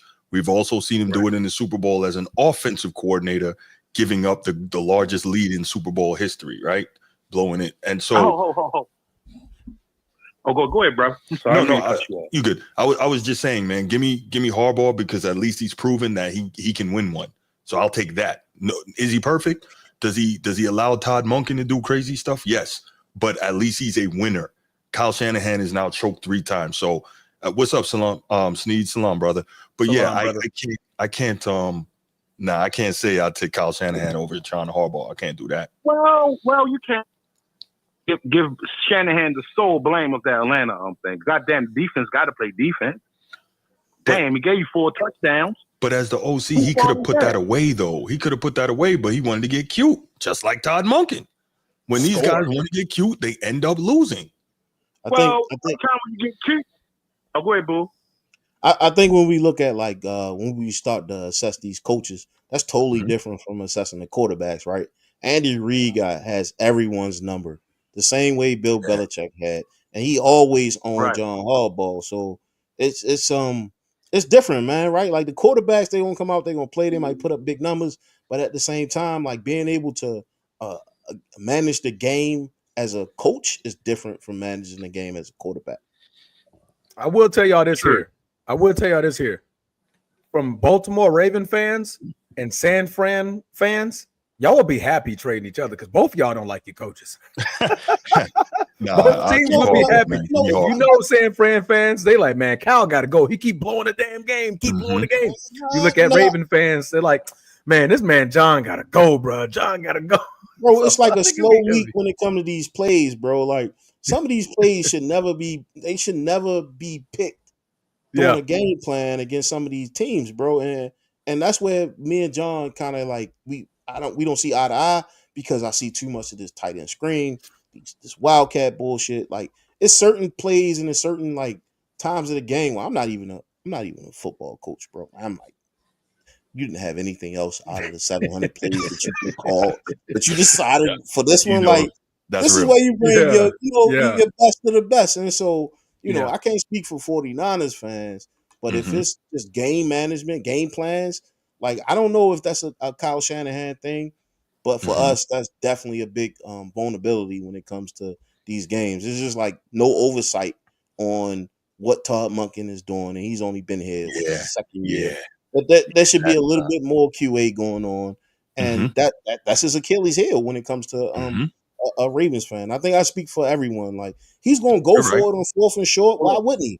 He got two of the best fucking players in the backfield. That's right. But I done seen Todd take those guys out of the goddamn play and put them on the bench, bro, and then run something. It's like, oh yeah, this is clearly a run, right? Like, there's no like, okay, we just gonna punch you in the mouth.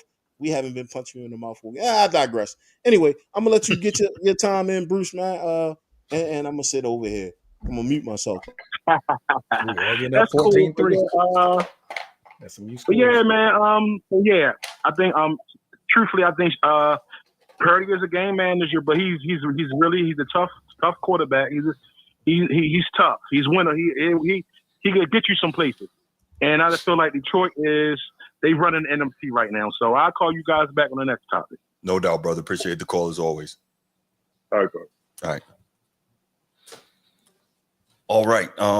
Looks like we don't have any more calls on this topic. So we can go ahead and we're gonna move to the next one. But before we do that, quick announcement for anyone who's in the chat and didn't hear it before. We have opened up memberships for the channel. So when you go to the channel looking for content to watch, because we got a whole ton. Okay, let's take this call. But just make sure, go ahead. If you're so inclined, click that join button, man. We're gonna have some member exclusive content and good stuff like that. So let's get it. Tony Tone, aka Laker Nation. What's good, brother? How you doing? You actually thought you were going to talk about the 49ers and I wasn't going to call in. You said you were sitting out this one. So you said you were sitting out this topic, man. So what you got, brother? Well, y'all didn't, y'all was fair. Y'all wasn't flaming them being ridiculous. So why would we? They've been one of the top teams in the league for like the last 6 years. There's no flaming. This is the first down year they've had in a minute. So we just talking and trying to, evaluate and see what we think about it and what it could be and what it might be going forward. That's all. But yeah, what are your thoughts, man? Man, I'm 100% never a person to make excuses.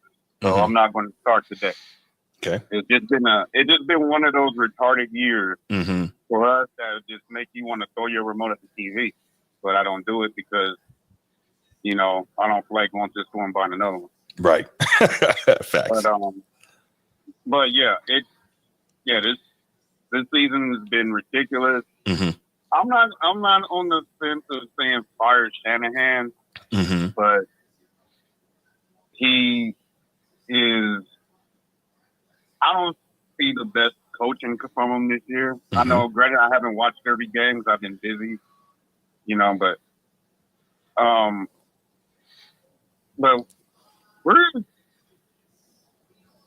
what's the last three or 4 weeks we've been getting torched. Yeah. And we've been getting torched, and it hasn't even been competitive. Well, I don't hold too much against you in the Buffalo game, but Tyler, I didn't even see you there. What's up, Tyler? Yeah, I don't hold too much against you guys in the Buffalo game, but the other two, those were kind of rough. The organization accountable for what happened to CMC in that Buffalo game. Obviously, he rushed them back too fast for a game that you weren't going to win to begin with. So now he's out. Now he's out for the year, and hopefully it's not career threatening because he should have just been in the IR for the rest of the year. That's just my opinion. And we've seen this happen too many times with running backs. We've seen the last time it happened with Jamal Anderson. Running back rushed back too bad and then too quick, and then they get a hit, and boom, they're gone. I just hope his career is not over. But I think we rushed him back. But with all that being said, I'm just going to call in to say this because I don't go back and forth with people, especially when they're headstrong on their opinions and they don't make sense. Like, I'm going to say this. we put Mahomes on the pedestal. Yeah, he's doing a great thing. So we can't shy of the fact that he has one of the top best defensive coordinators in the game on his side for the past 2 years. Mm-hmm. I mean, name any quarterback that has handled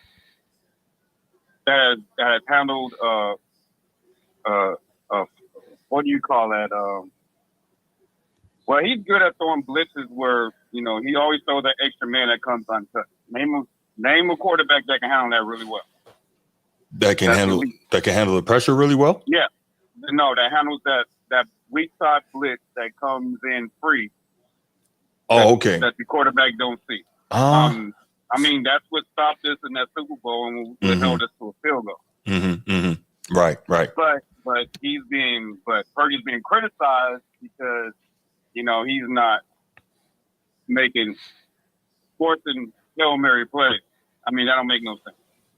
No, I hear you. Go ahead, my bad. I'll let y'all have y'all game manager. If he's producing, I don't give a damn what the hell y'all call him. Right. To me, the numbers that he's putting up, he's the best. He's the GOAT of game managers that the NFL has ever seen. If that's the case. Okay. Because I can't think of any game manager that's been first in the NFL in almost every category for his position. No, you're right. I mean, that's it. That's all. And if you heard me earlier, that's been my argument. Like, I'm not trying to tell you he's Lamar or he's Mahomes or Josh Allen. I'm not saying that. But for what he is, he's one of the best. And this is the first year he's really having a down year. So, like, I'm not here to rip him and tell you, oh, he's a bum or he's, nah. I think he's very good. Every quarterback has a down year. I mean, it happens to all of them. Mm-hmm. It happens to all of them. I'm not going to sit up here and throw out names, but we all know it happens. It happens to all of them. But you got to also admit, this kid is only like 24, 25, if I'm not mistaken. It's only his fourth year. Yeah, he's a young guy. And came out of nowhere. But I'm going to say this to all the people that were throwing these side comments to me in the chat. What happens to the 49er offense when Purdy's not in the game? Total garbage. Terrible. They can't do anything. They don't do anything. And the last quarterback they said was a hellified game manager. He won 7 Super Bowls. Mm-hmm. I'm not saying he's going to turn into Tom Brady. No. But if that's your only argument, to me that's not a slight to Brock Purdy. Right. Thirdly, a lot of people thinking about he don't deserve his money. I don't count another man's money. I count mine. Well, I really don't give a damn what they pay him, as long as they know what they're doing and they build the organization the right way. If they don't, then they need to move them out the way and put somebody there that does. Because I don't want us to turn into the Cowboys. No doubt. All right, man. You have anything else?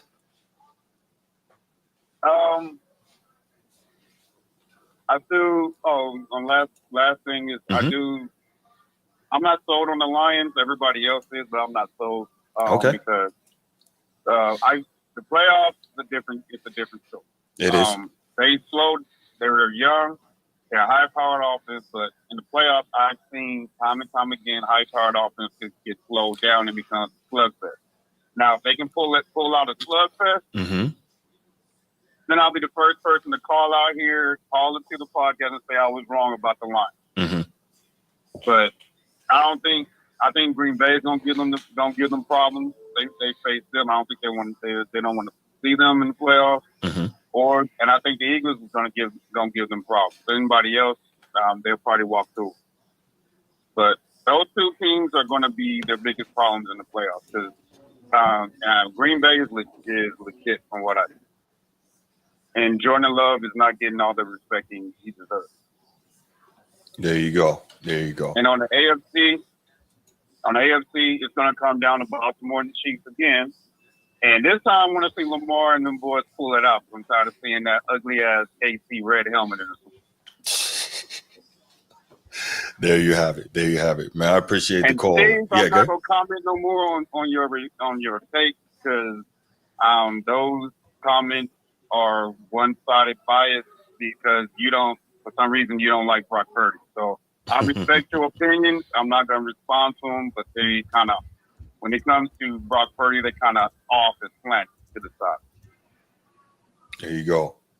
But you guys. You guys have a wonderful show.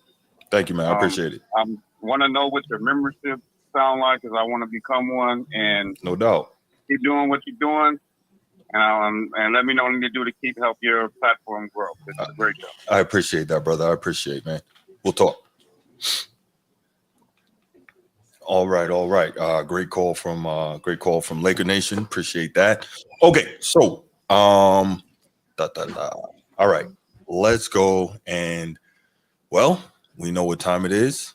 Let's do it, man. So I know maybe some of y'all might be getting tired of the LeBron talk and the Lakers talk, but guess what?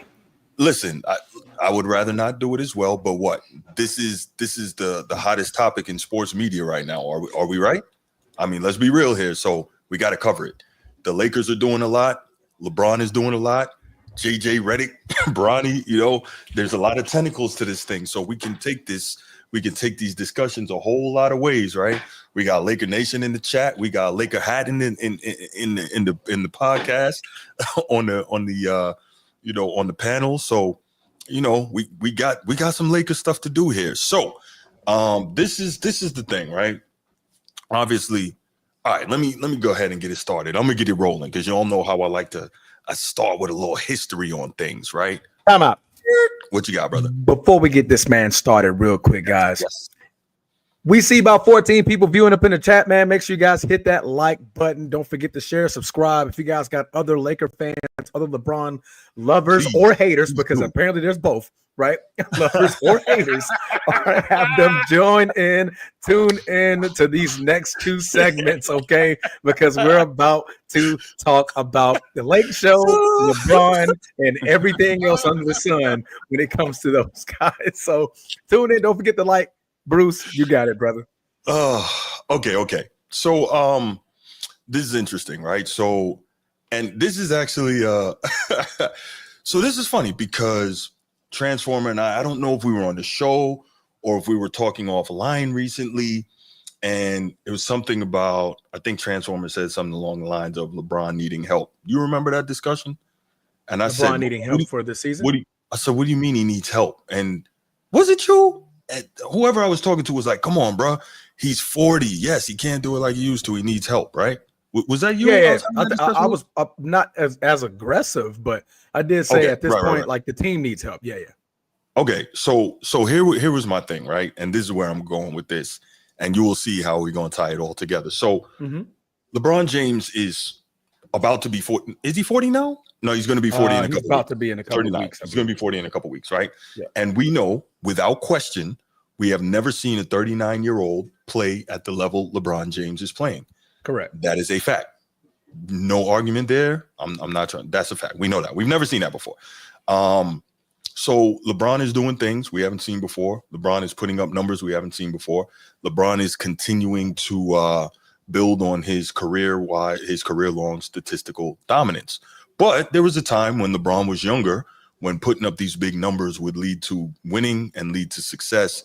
And it's not doing nearly that now, right? He's getting his numbers, but he's getting them for him. He's doing what we like to call stat padding, right? Now, some people may disagree with me, but if we're real here, we can see it. He's out here stat padding. He got to make sure he get his, right? But back to the needs help part, right? So if somebody says to me, come on, man, LeBron is 40. He's been in the league 22 years. He's still playing at a very high level. Sneed you out, man. And then they say, okay, he needs help.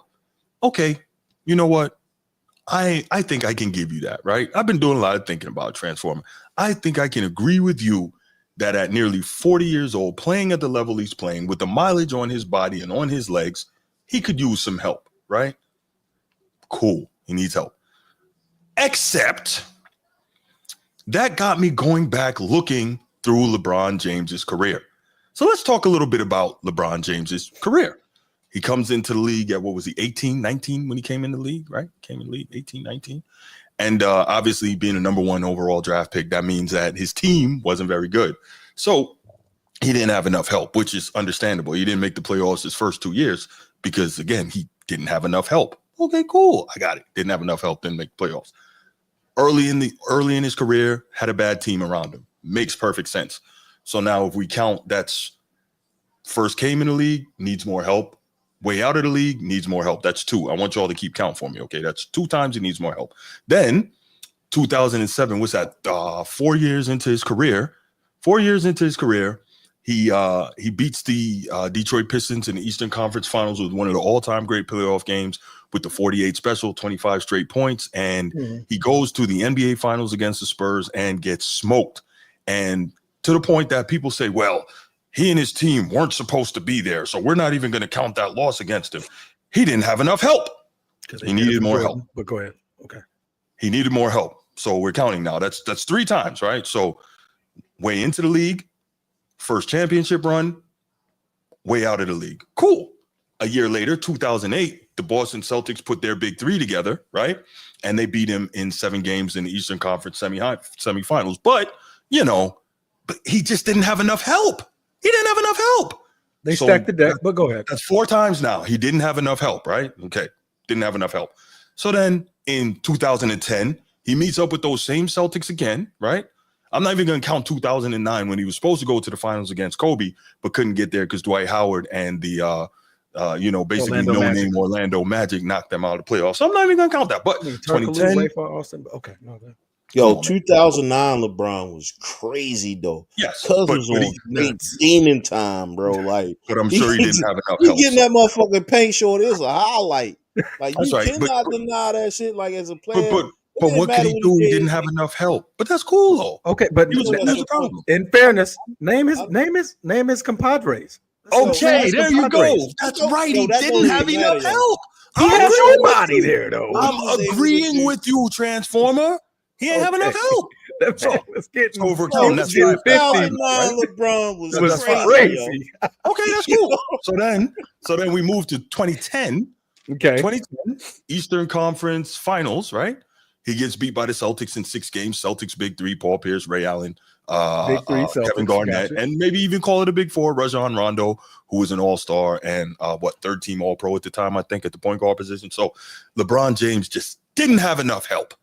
Got it. That's correct. 6. Didn't have enough help. Then he takes his talents to South Beach, right? So he could get more help. Teams up with a first-team All-Pro in D. Wade, who led the league in scoring the previous season, and a 3rd-team All-Pro in Chris Bosh, right? So 2 All-Pros in their prime. He teams up with them, goes to the finals in his first year. Incredible. And then he doesn't show up in the finals and gets beat. Oh, wait. I know why. Because he told us why. He didn't have enough help. He said that, not me. Check out Mind the Game. And I did a show on that too. But anyway, he didn't have enough help. So, hey, don't forget to make another tick mark. I hope you're counting. So he didn't have enough help in 2011, I started making notes after that. Yeah, I know. He didn't have enough help in 2011. Okay, cool. So then they win back-to-back championships the next 2 years. Then they get beaten in 2014 in the finals by a record margin by the old Spurs now. Get blown off the floor. And guess what? They say D. Wade wasn't his same self. He was hurt, and Chris Bosh wasn't the same, and Ray Allen was old by this time. And guess what? LeBron just didn't have enough help. What was he supposed to do? He didn't have enough help. So then he runs back to Cleveland, right? Orchestrates that team, right? Gets Andrew Wiggins out of there, brings Kevin Love from Minnesota, right? Kevin Love, another 3rd-team All-Pro guy in Minnesota. He's a 26-13 guy. Cool. And he has Kyrie Irving, right? So you think he's got enough help. But then he goes on the first of 4 straight trips to the NBA Finals and gets beat by the Golden State Warriors because Kevin Love and Kyrie Irving got injured. So LeBron didn't have enough help. Say it with me, y'all. LeBron didn't have enough help. Okay. Well, he didn't have his partners. I mean, no. He didn't have enough help. His partners just wasn't there. This is what has been said. I didn't say that. He didn't have enough help. Because the previous times, help was needed from an external source to come onto the team. He had the help, Oh, he had the help, but not available. They wasn't available, right? Okay, so boom. Continue. All right, so moving right along, right? Then he gets the next year, 2016, the 1-3 comeback, the greatest comeback in NBA Finals history. That's what they like to say. He finally got some help, and he was able to win a championship. He got some help from the NBA league office with the BS Draymond suspension, but he got some help though. He got some help and he won. Suspended one game. He got some help. It took 3 games, but Big Mo is a real thing, and we know that game was over in 5. But it's all good, no biggie. That series was over in 5. Draymond doesn't get suspended, but it's cool. So LeBron wins arguably what many people want to call the greatest chip of all time. Cool, I'll give him that. Next up, I believe that's me. Next up, Kevin Durant. Right? Kevin Durant says, you know what? LeBron went to Miami. Hold my beer. I'm going to Golden State. I'm gonna make a bigger B move than LeBron made. I'm going to do that. I'm gonna go to Golden State, and they get smoked. Cleveland gets smoked by Golden State 2 more years in a row. And well, I mean, what was LeBron supposed to do? I mean, he just didn't have enough help, right? He couldn't go against that team. He didn't have enough help 2 years in a row. Okay, cool. Nobody was saying he didn't have enough help. He didn't have enough help. We just didn't. Who was supposed to beat them boys? It was said that he didn't have enough help. I didn't say that. Nobody would have had enough help. Jordan wouldn't have had enough help for that. So again, he didn't have enough help, but it's cool. It's cool. He didn't have enough help. So now, right. So he didn't have enough help there. Okay, cool.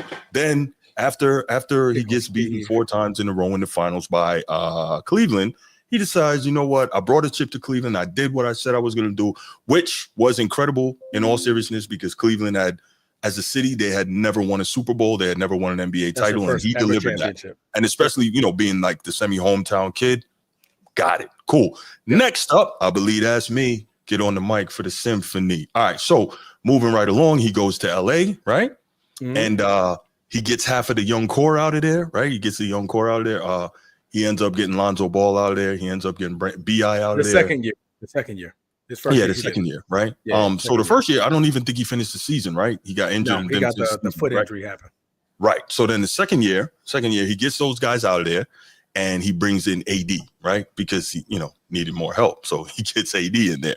Cool. And then was that one? Was that another one? I'm not even gonna. Okay. All right. Moving right along. Then after that, he ends up going. They end up winning the bubble chip the year after that, right? So championship, cool, because he finally got the help. So they won the bubble championship, and now we are hearing again.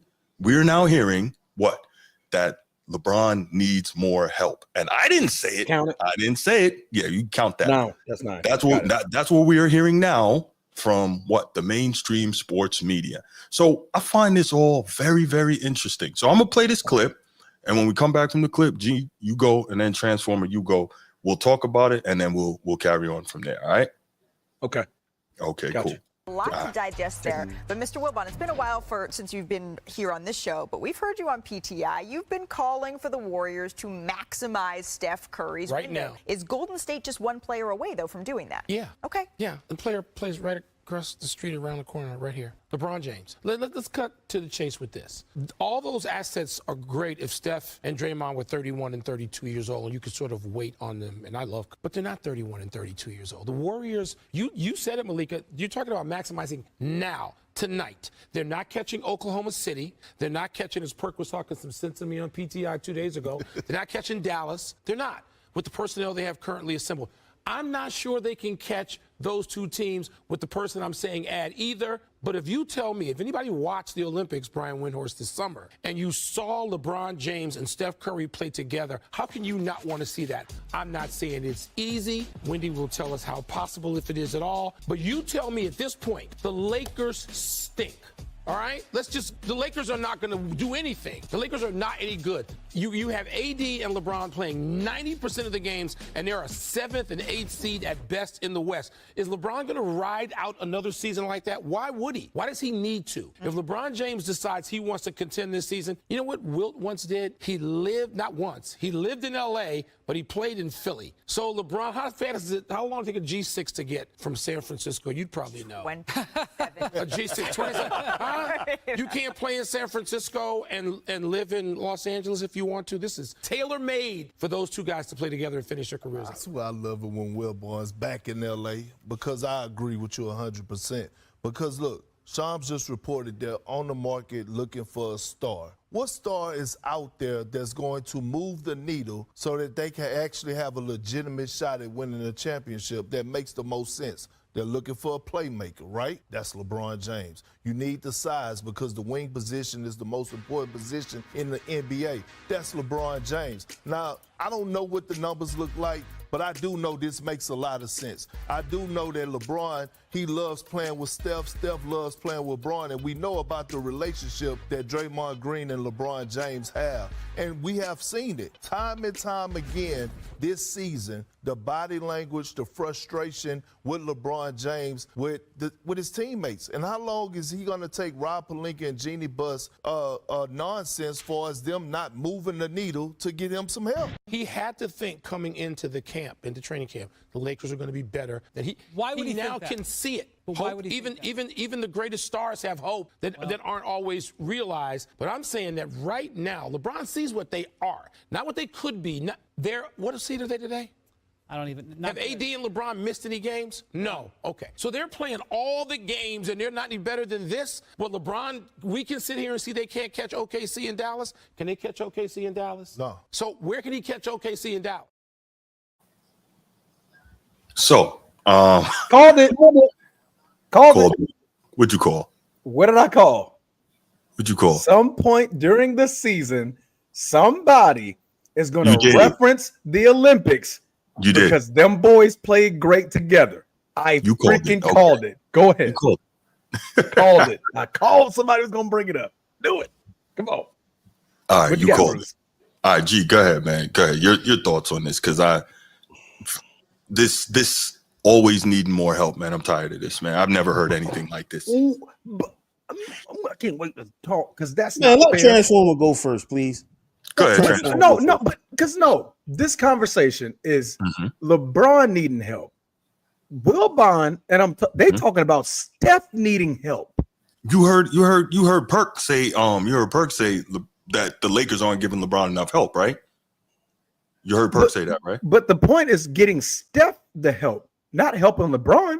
Well, Perk just said that Lakers was about Steph Curry. You just heard. First of all, aren't the Warriors like second in the West right now? They're like second in the West, right? But so Steph still needs help. He still needs they're looking for a superstar, needing help. Go ahead, G. Because I don't know if my headphones was wrong, but they're talking about Steph Curry, and they said, "Man, what is the one superstar you can go and get?" LeBron James. That's what Kendrick Perkins brought up. Well, that's helping Steph. But you heard him say that the Lakers aren't giving him enough help. You heard that. You heard that, right? Okay. You didn't hear that? All right. Gee, go ahead, my brother. All right. So first and foremost, right? Like I said this earlier, but as LeBron gets closer and closer to retirement and the retirement home, I think one of the reasons why he's in the position that he's in is because he left the East, right? And everybody knows it's a gauntlet to get to the Western Conference Finals. It's a gauntlet. It's that for whatever reason, over the past 20 plus years, the West has been the hardest to conquer, right? But every now and again, you have those Eastern Conference teams who may do a one-up. We saw Celtics beat the Western Conference Finals. Anyway, I say all this to say that in 2009, right, LeBron was on demon time. And as I start to go back and look at like his best games he ever played, from an individual standpoint, I'm not talking about everybody else on his team. He can't really control that. Well, he has been really controlling that. But I'm going to say that, in 2009, this dude was definitely like, I can see why he has all of the fan base and the Brownites and the sexuals and all those other guys that's following, man. Like, this dude was freaking unstoppable, bro. Like, unstoppable. But at the same time, like, you fast forward now, this dude's peaking 40. I think if he was in the East, it would be a different ball game in the East. I just think if he was balling in the East, it'd be a different ball game. And to the other point, as far as the Olympics, we only seen one game where these two was really playing really good together. Like Steph really was he was really on some chill like shit. being on the floor together is not always playing Yeah, together. he was on some chill shit until it became a clutch game. And I think that's the gene that Shorty's missing, and that's probably why he got all those L's, because he doesn't have that clutch gene. He will destroy you. He will. I mean, back in the day, I'm gonna say back in the day, LeBron, man, like I know everybody's just like, please just let this dude just go out the pasture. He's not the LeBron of old. Nope. He's still one of the best players to play the game. Yes. And 2009, if you go back and look at it, he destroyed everybody. I don't know if he was pissed because of 2008, but he was on a freaking tear, yo. As far as I got. I went back and watched games in 2009. Yeah. But here's my question, though. What happened against Orlando? And I'm not trying to make this a referendum on that particular series, but Orlando wasn't that good. They isolated LeBron. But didn't he average like 38, 8, and 9 or something like that? No, I'm saying they left it. They cut everybody out and just said only LeBron. Okay. Yeah, if you go back and look at the series and how they defended everybody else, they took everybody else out of that thing. Bruce, are you on drugs, bro? All right, my bad. Go ahead. I'm sorry. My last point was, I didn't forget. Anyway, so I mean, we all watch basketball. We all watch the sport. We all, love to see the competitive nature of a basketball. And for so long, LeBron has, that's fine. For so long, LeBron has been that guy that you gonna win with him or you're gonna lose with him. And if you bet on any of those finals, you lost more than you won. It's just the nature of the beast. But just getting to what Wilbon, God damn, man. Turn my phone off. You're an important guy, brother. Right? Always. To get back to what Wilbon was trying to say, man, I think is like,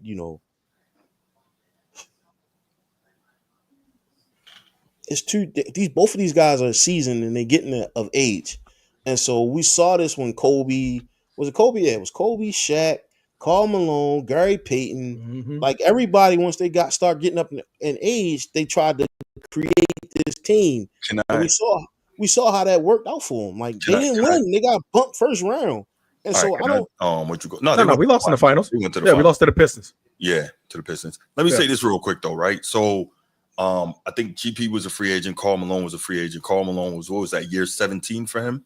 He had just finished year 17, and then he went to the Lakers, right? Last ditch effort to get a chip. I don't see that the same way. If like you're super old, you have given everything all those years to doing it the right way, and then you say, I just want to feel how it feels to win just one time. So you try to go latch on somewhere, contribute, and try to make it happen, right? I think that's a different thing in the case of Karl Malone, right? Would you agree, or do you think it's the same thing? I think it's the same. Go out on your shield. Right, because I mean, we can say that for other players, right? Like go out, if you're not gonna go out on your shield, now you're just taking the easy route, the elevator, like John Stockton said, you're taking the elevator or a helicopter. He said you're taking the helicopter to go win a championship. To the mountaintop instead. You're taking the helicopter to the mountaintop. That's exactly what Karl Malone was doing. So again, but I think it's different when, for instance, a LeBron being in his prime doing that, or even a KD being in his prime doing that, versus you're at the very end and you've given everything and just couldn't quite get there. And so you're like, you know what? I will latch on here. I will contribute and try to make something happen just so I could feel. Because the difference is, had Karl Malone and those Lakers won a chip, right? Let's just say your Lakers won a chip in 2004. Nobody would have been talking like Karl Malone was the main guy, or, you know what I'm saying, the main cog. So it's a totally different thing than when you are the guy, a KD, a LeBron, and you go somewhere and you team up to try and make it happen. I think that's different to me, right? That's also why I see the Celtics big three as being different, because you had Ray Allen, year 12 in the league, Kevin Garnett, year 13 in the league, Paul Pierce, year 11 in the league. These guys had all been and even, but they were in their prime still. Not really. Not really. Look at the numbers. Ray was putting up numbers. Ray Allen got busy the year before. Ray Allen got busy the year before. But to me, that's still a little different when you've been in the league for a long time and done a lot of work. And again, remember, KG was traded there. Ray Allen was traded there. These guys didn't They didn't get in the corner and whisper about teaming up and let's make sure our contracts match up so we can get over here together and all that. They got traded. Like that happened the way it should happen. Organizational, right? Not scheming on coming. But anyway, y'all know how I feel about that. You feel differently, and I respect that. Mm-hmm. We got a different viewpoint. That's why I'm not commenting. Okay. Yeah. I'm letting you cook. Yeah. It wasn't my intention to take the discussion there. But yeah, my whole point was I'm so sick of hearing this. LeBron needs help. LeBron needs help. LeBron needs help. It is so annoying because if you look, he has needed help from the moment he walked into the league. And remember, because I did it right here on this show, Carmelo Anthony put it out there, put it on blast that Bron been trying to team up even before, from the very freaking beginning. From the very freaking beginning, he's trying to shirk competition. Come on, man. Come on, man. Like people who love sports really aren't bothered by this. The very essence of sports is competition. From the Olympics 2,000 years ago in ancient Greece, right? Running and wrestling and boxing, swimming. Competition was the very essence of sports from the beginning. Why is it so okay that this dude tries to avoid it? Why? That's all I want to know. It drives me crazy. I see where you're going. I mean, I see. That's where I've been going from the very beginning. I see where you landed, years ago. But in this case, right? Because you drew up the Karl Malone and Gary Payton into their careers, right? Mm-hmm. You look at under the same breath, how we could say LeBron's needed help throughout his entire career. We can say the same thing for Steph. Steph needed help in order to go to his first championship. He needed help then. KD, I needed help. What are we talking about now? Him needing help, right? Every superstar needs help at some point in time. LeBron's situation, he controlled his own narrative because he kept switching teams. So, of course, he's going to repeatedly need help more than these guys. Kobe Bryant needed help when Shaq left, right? He needed help again. All right, got Paul Gasol and those guys. After Paul and Bynum didn't shape out, guess what? He needed help again. Dwight Howard. After that, the Chris Paul trade didn't go well. Guess what? After that, Kobe needed help again, right? So all superstars at some point in career, except for the man at the top of the mountain, we're talking Michael Jordan, need help. So the one thing I'll say about that, yes, you're right, Transformer. Everybody needs help, Jordan included. Jordan needed help. I'm just saying, once he got to the top, right. There was no reset button because that team grew as they just got better and better and better and better and better and better. Then they went to go add Rodman and Ron Harper and those guys, and it grew into, and they stayed at the pinnacle of success. There was never no real reset in Chicago or for Michael Jordan after they got to that point, right? But that's thanks to the GM putting the pieces together, going to get Rodman, and they just kept that train rolling. And before Michael Jordan got suspended, but we're not going to talk about that.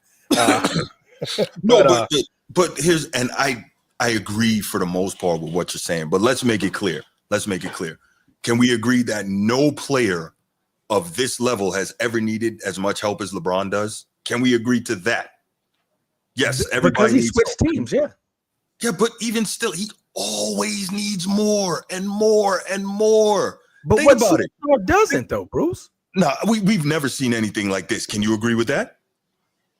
When they're losing, yes, we talk about it all the time.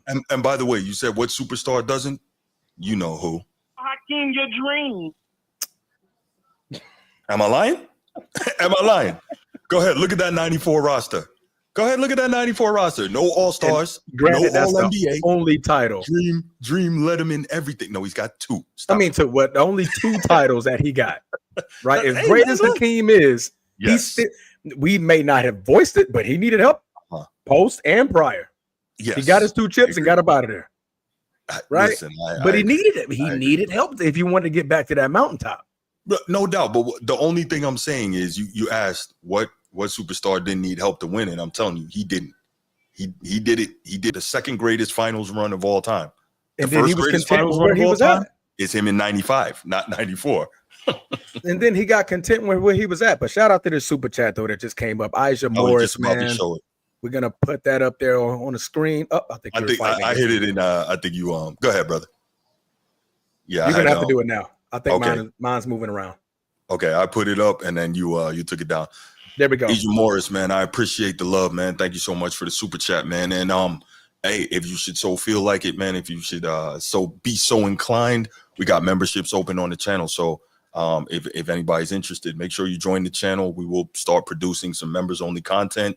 You get priority responses on your comments, and you'll get shout outs, membership shout outs on the show. So it's going to be all love, man. We're continuing to grow. We appreciate all of y'all for being here Saturdays, Wednesdays, whenever I go live. Thank you so much, man. Couldn't do this without y'all. We love y'all, man. We love y'all. You too, young disciple. We love you too, man. No, I'm serious, man. I love all my people, man. Even if we disagree, man. This is what sports is about, man. Bring out the passion, bring out the love for the game, and that's love what it for is. LeBron, man. Love him. By the way, quick note: Penn State is getting smacked by Oregon, 28-10. I don't know what makes people think that James Franklin is ever going to win a big game, man. That dude, he ain't it. But anyway, The lights get bright. He needs help. Right. We need to talk about needs help. Dan Franklin needs help. He sure does. He needs a lot of help. He needs help. That's a good one. He needs a lot of help. He can't figure it out, man. Oh man, you're a fool. That's a classic. But yes, where were we? So yeah, man. It is tough. Okay. Damn, just like you. Oh my goodness. What happened? I missed Look something? at your phone, man. Look at your phone, Transformer. You see it? Oh, okay. I'm looking at my computer. I'm looking at the screen. I'm like, what happened? If you could hear me, man, what's up, for man? Heard a lot about you. Appreciate it, man. Hold your head up, and thank you for tuning in, man. We got love for you. Me and your pops we've been brothers for a long time, man. Big facts. So all right, so yeah, so that's just my thing, man. I wanted to make sure we got on and just talk about it, because this whole thing of, especially when I heard Perk say at the end of that thing, like, the Lakers aren't giving this dude enough help. And I'm like, Jesus Christ, what more can they do? You know what I'm saying? What more do you want? What more can they do? Especially the fact that, what's her name? Jeannie made sure she deliberately made the statement that I want to do everything I could do. LeBron's happiness is my priority. I'm like, are we for real? Come on, man. But it is. Let's see. Wait. Who? What you mean about Hakeem young disciple? I don't know, I'm trying to go back more narratives. Yeah. Kareem Duncombe. What's up, my brother? Good to see you. Brooklyn, stand up, man. What's good? Everyone needs help, but the media never cried for facts. That's big. The media never cried for a superstar to get help year in and year out. And he's not been playing great for years now. He doesn't play defense 50% of the game. He plays less than that. But Kareem, this is going to surprise you. I'm going to give him a little bit of a pass at this age and the stage his legs are in for not playing defense. Like, I'm okay with that, right? But the only thing I'll say is don't not play defense and then be getting on your teammates for not playing defense. That's not cool. But if you know you can't get in the crouch, which we don't expect you to in year 22 with about 10,000 freaking miles on your legs, I get that. The problem is he hasn't been playing defense for a long time. He's been a great help defender, but he's never been a guy to really get in the chair, take the challenge, and lock somebody up for a game. If you look at it, it's always like end of game, where you see LeBron all of a sudden just try to clamp somebody up. Yeah, we've seen it plenty of games before. But prior to that, LeBron finna Luka Doncic that thing, like watch you go by. Yeah, like, Ole. But guess what though? AD, block him. What are you doing? He'd get credit for that chase down block though, right? He'll let you go past and then you go get the chase down block. and LeBron James with the chase down block. That's his specialty. Okay. That wouldn't have had to happen if he had let him go past for, But we got what we got, man. But yeah. So that's my thoughts on it, man. I'm just frustrated. We've never seen anything like that. Young disciple, who's the serial loser? Curious to know who that is. Who's the serial loser? Yeah, let's see. He doesn't clamp anything flat-footed. He never really has. He defends slow power forwards well, I guess. Yeah, that's correct. We tend to disagree sometimes, not all the time. But if you go back and you look at certain plays in the fourth quarter, just literally like the end of the fourth quarter, where he's literally just playing great defense. That's what I'm meaning. Nobody's clamping up nobody in this damn NBA. There's no clamps. Nobody got clamps. Kareem, you're right. You got clamps? Right, Kareem. Clamps, go ahead, G. What you got, G? So I think the differentiator here is is he able to clamp up tier 1 athletes or superstars? Never has been able to. Right. And so we look at Kevin Durant, right. Right? When Kevin Durant was like, when I came down, I saw what did he say? He said the heels of his foot was beyond the 3-point line, and I knew I had him. And so he broke it down from like a fundamental standpoint of how bad, his defense is. Like, Kevin Durant is a goddamn shooter. Mm-hmm. Why are you not playing up on him? And right.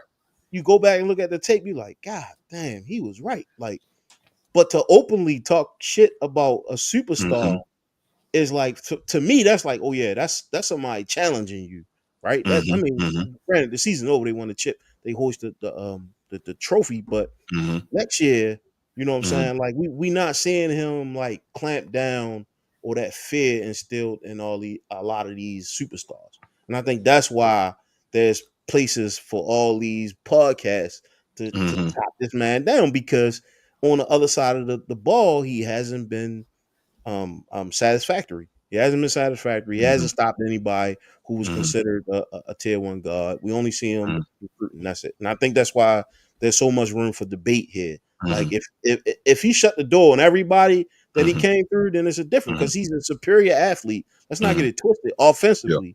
But when it comes to defense, we only see him playing. All his highlights is like he running behind people and blocking. He even said it like, all I need you to do is just the first person that's there is just alter the shot you down just a little bit, and I'm gonna get it. Like, that's and so. And you know what's funny? Skip said that for years, and they called him a hater when he said it. He said that for years. But listen, this is what I'm going to do. I appreciate the commentary. I'm going to open up the lines now. But before anybody calls, I'm waiting for a special call. That's UG4. So I definitely want to hear from you, brother. So number is 904-219-8264. 904-219-8264. So anybody calling, just hold off. I want to take this call first, and then after that, I'll take as many calls as you like.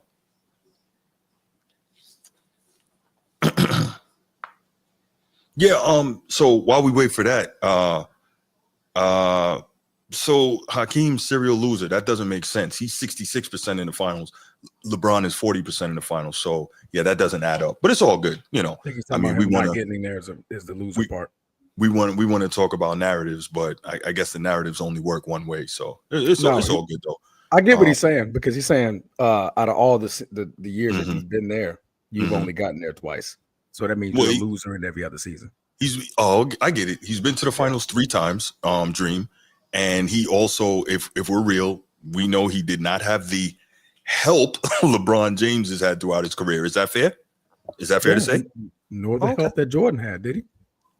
I guess not. I think the difference is, right, with Jordan, though, people want to push the Scottie Pippen narrative, right? But Jordan, through his 6 championship runs, he's only played with one other All-Star through all that time. Like, come on, man. Like, all right, we're going to go ahead and take this. I got one thing to say before y'all start. Hey, if you're in the chat, make sure you challenge this guy, man. He does his homework. Don't call in with no unnecessaries, right? Like, make sure you got your shit together, because this dude does his homework, man. That's a big pillar and the foundation of this chat. I mean, this podcast. So if you call in, make sure your ducks in the line, or he gonna hand it to you, bro. Like, he's gonna give you that work if you don't call in and you straight. Not to stop anybody from calling and saying their piece, but I think we can make this a place where bring your facts, bring the facts. No doubt. That's all I got. No doubt. Where was I, Transformer? I forgot. You said you had a call. Taking the call, yeah. You were taking the call. Yeah, I was waiting for the call. Oh, you're waiting for the call. Gotcha. Yeah, I was waiting for the call from G4. But yeah, where were we? Waiting the call. I thought I was saying something, and then G said he had something to say. You just said you had a call coming in, bro. That's it. That was all. No, I didn't have a call coming in. No, we was talking. No, I think he was saying like we were waiting on the call to come in. Yeah, drop the number, yo. You gotta drop the number, shorty. I put the number in the chat. I did. 904-219-8264. 904-219-8264. Call in. Oh, I don't do my homework now. Okay. Well, all right, cool.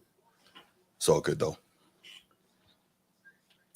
Yeah, so I think my thing with Dream was, and I always point to it, man. If you go back and look at Hakeem's teams and his you look at his teams and what he had, especially in the West in the time he came in the league in 84, and from basically 80 to 79 through 89, the Lakers, your Lakers, played in the finals 9 times, right?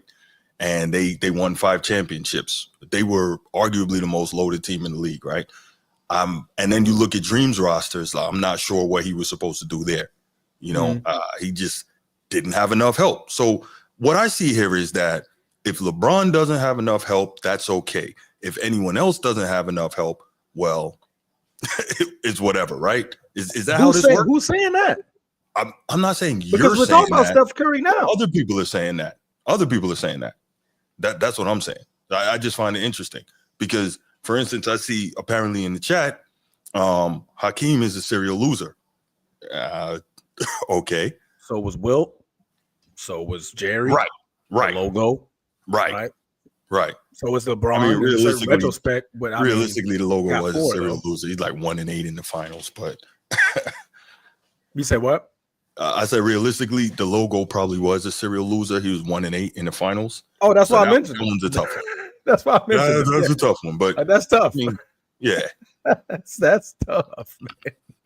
But granted to the logo. So I think that if you have a winning record in the finals, you can't be called a serial loser. I think that's fair, right? But then what's Shaq in the finals? 4 out of 6, 4 out of 7, maybe 4 out of 6. He's 4 of 6 in the finals, right? Yeah, because he lost. No. He only lost. Yeah, he only lost twice in the finals, right? Lakers. He lost 04 and then he lost in 95 against. Oh, Delando. I forgot about Delando. Right. So run. Jesus. Right. So you're right. So, Yeah, 4 and so 6. he's not a serial loser. Dream is not a serial loser. He's 66% in the finals, 2 out of 3, right? Larry Bird is. Hey, I got one question, bro. Like I just saw this dude put 3.1 million on the Eagles to beat the Panthers. You taking that or you got 3.1? What is he gonna make? Like $500? Right. You're not making any dough off of that. I don't even understand why you would. You're a degenerate gambler if you make that bet. Oh, real talk about Dan Campbell. Jesus, yeah, there's nothing to win there. So I really don't understand it. 3 He points. winning $500,000. He winning $500,000. Yep. Yeah, I don't get it. Yeah, $3.1 million bet to beat the Panthers on Sunday. It's the largest bet in the sports book has ever taken.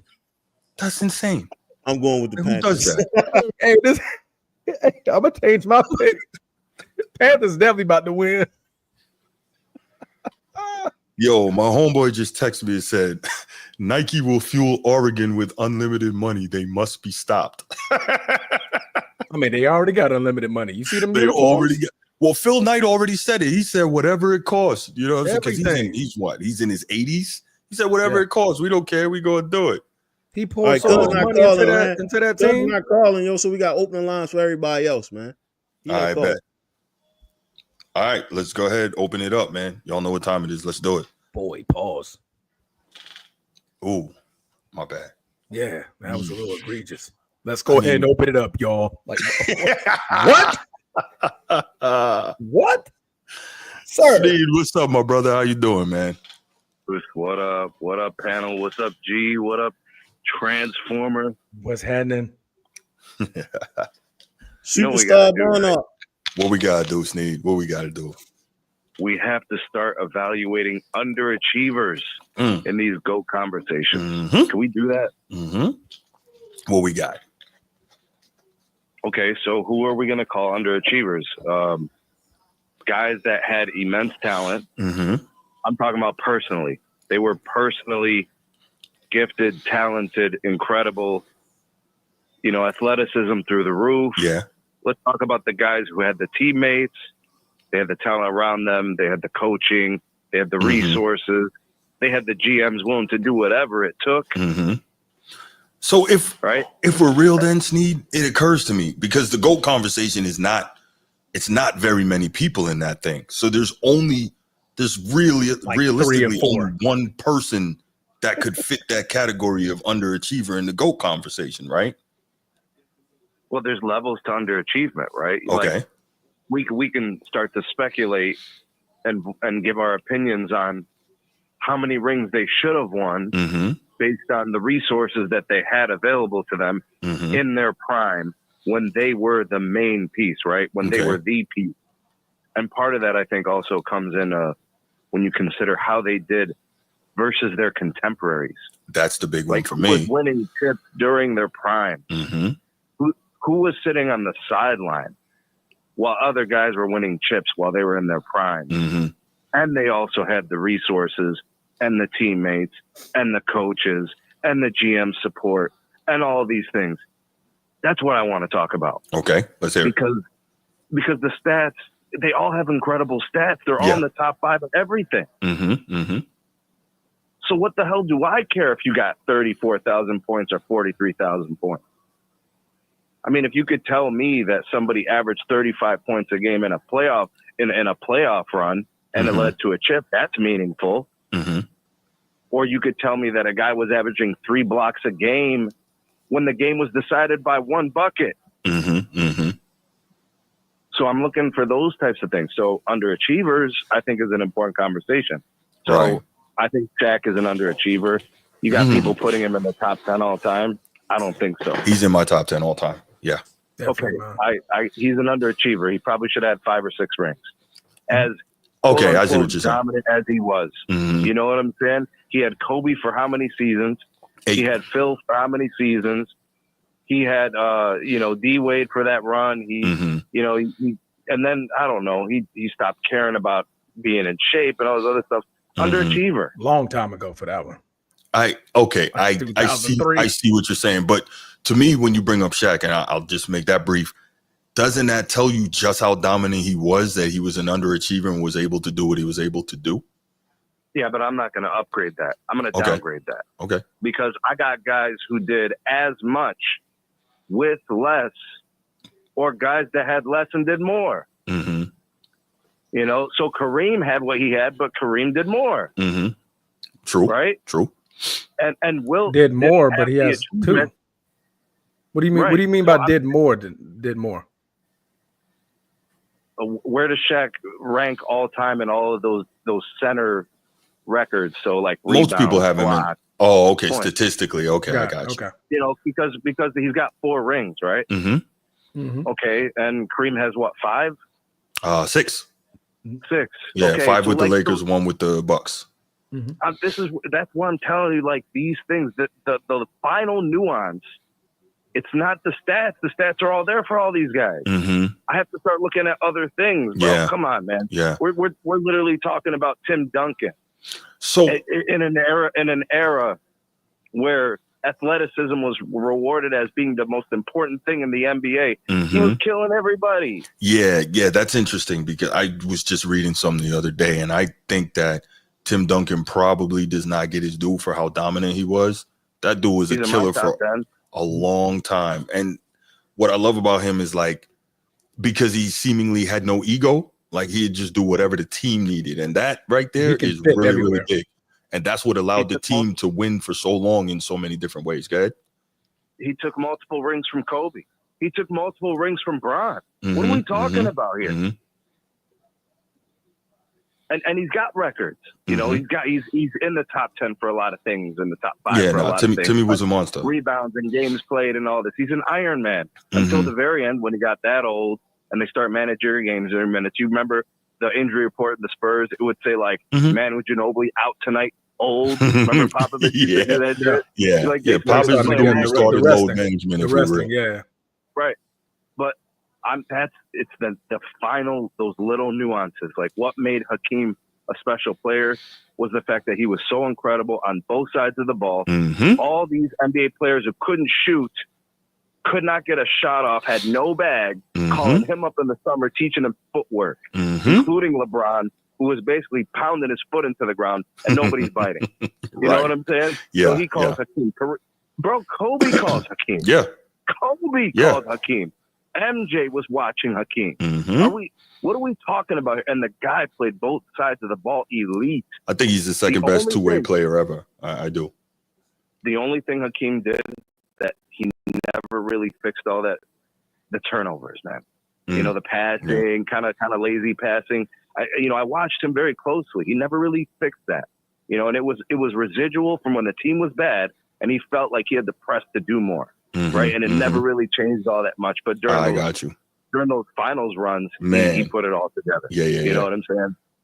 You know, and this is the way, like, LeBron underachieved. This guy, you know, you're talking about needs more.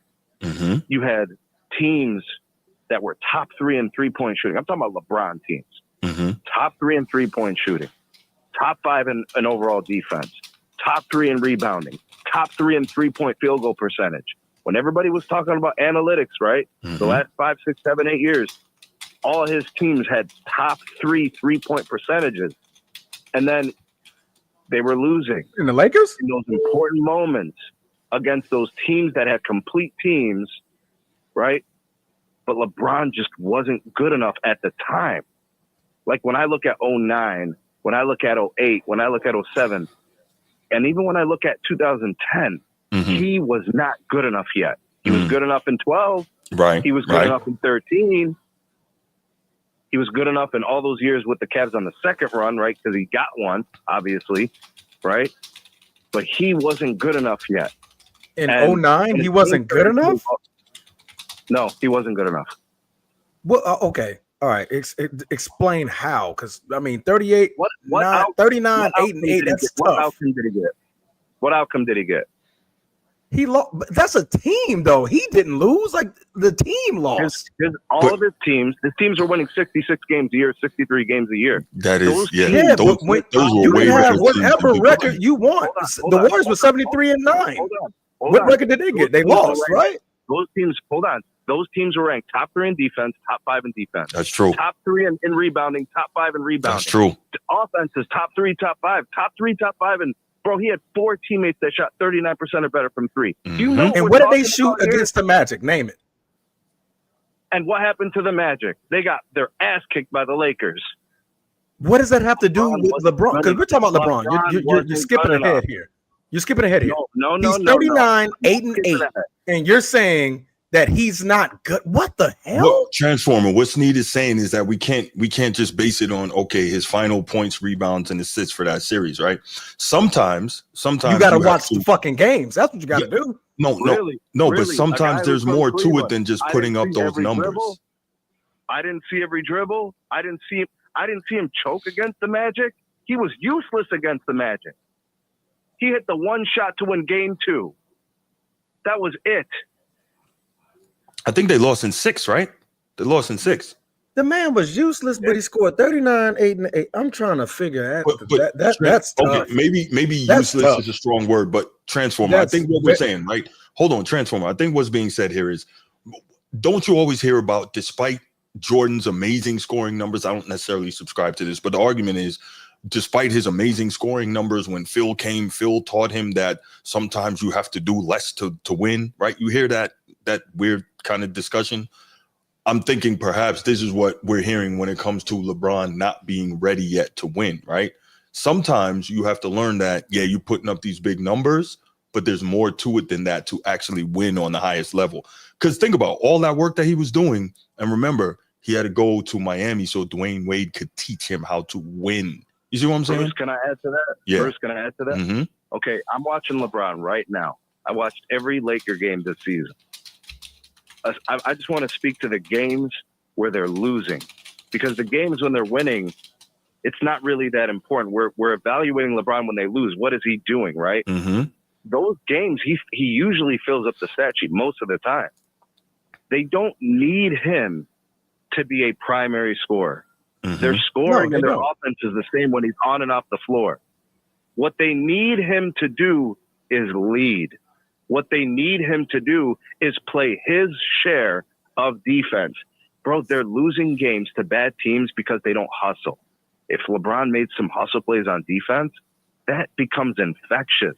These guys don't know how to play, and JJ can't coach them. They need LeBron. He's 22 years in the league. Who knows the game better than him on that team? Not even JJ. He doesn't do that enough. Those things.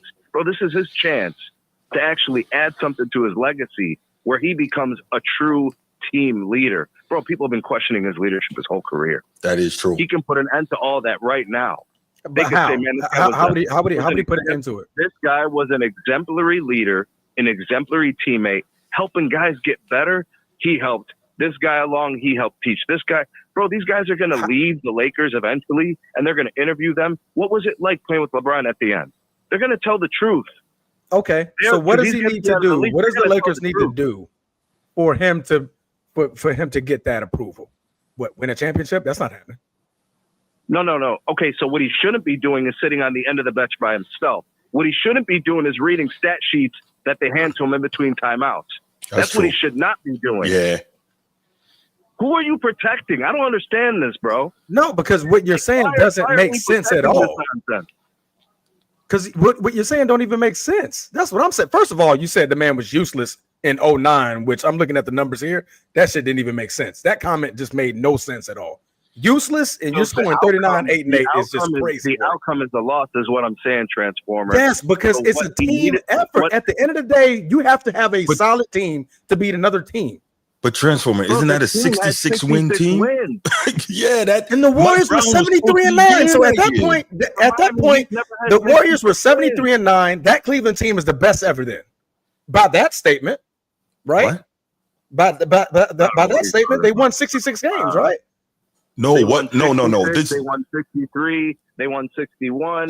They're ranked top 5 in overall defense, top 3. They're ranked top 3 in three-point shooting. He got 4 teammates shooting over 39% from 3. But it's never enough. Are you serious? What did they do in that series?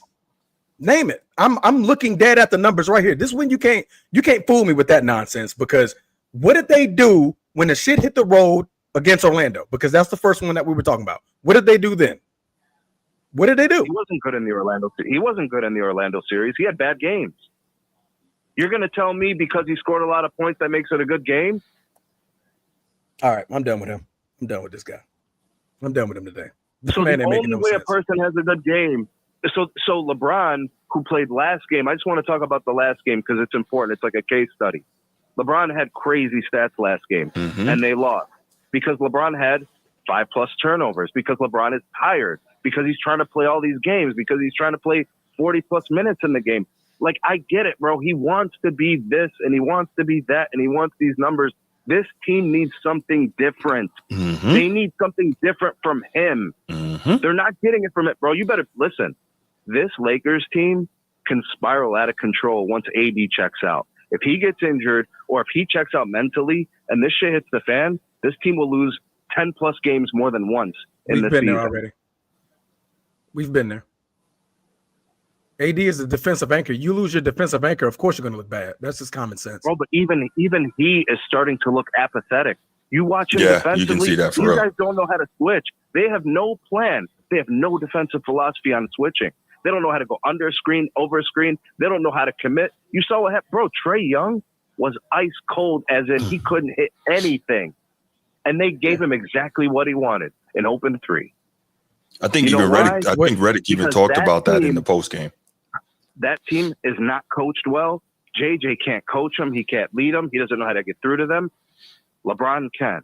That's funny because 2 weeks ago we were having a different conversation, but they go on a little funk. I agree. 7 out of the last 9. They're in a funk, right? But just 2 weeks ago, we were not. This is what I don't understand. Other teams can go in funks and we don't make it a big deal. Now they're in a funk. We're making it a big deal. I don't like that. That's not fair, bro. That's not fair. They lost to a play-in team by 40. They almost lost to the Jazz. That's the second worst team in the league. They went down to the wire, bro. The Jazz lost it because they called a timeout and did some other thing. Bro, this team needs something different than LeBron filling up the stat sheet. They need LeBron to play 30 minutes of quality hoops with him leading, not leading in stats. If he ends up scoring the most, fine. If it's organic within the game, cool. But they need him to help them get better defensively. He needs to have the leadership element, bro. They need something different from him. They don't need him to have a triple-double. They got AD for stuff like that. For a triple-double? No, that's not AD's forte.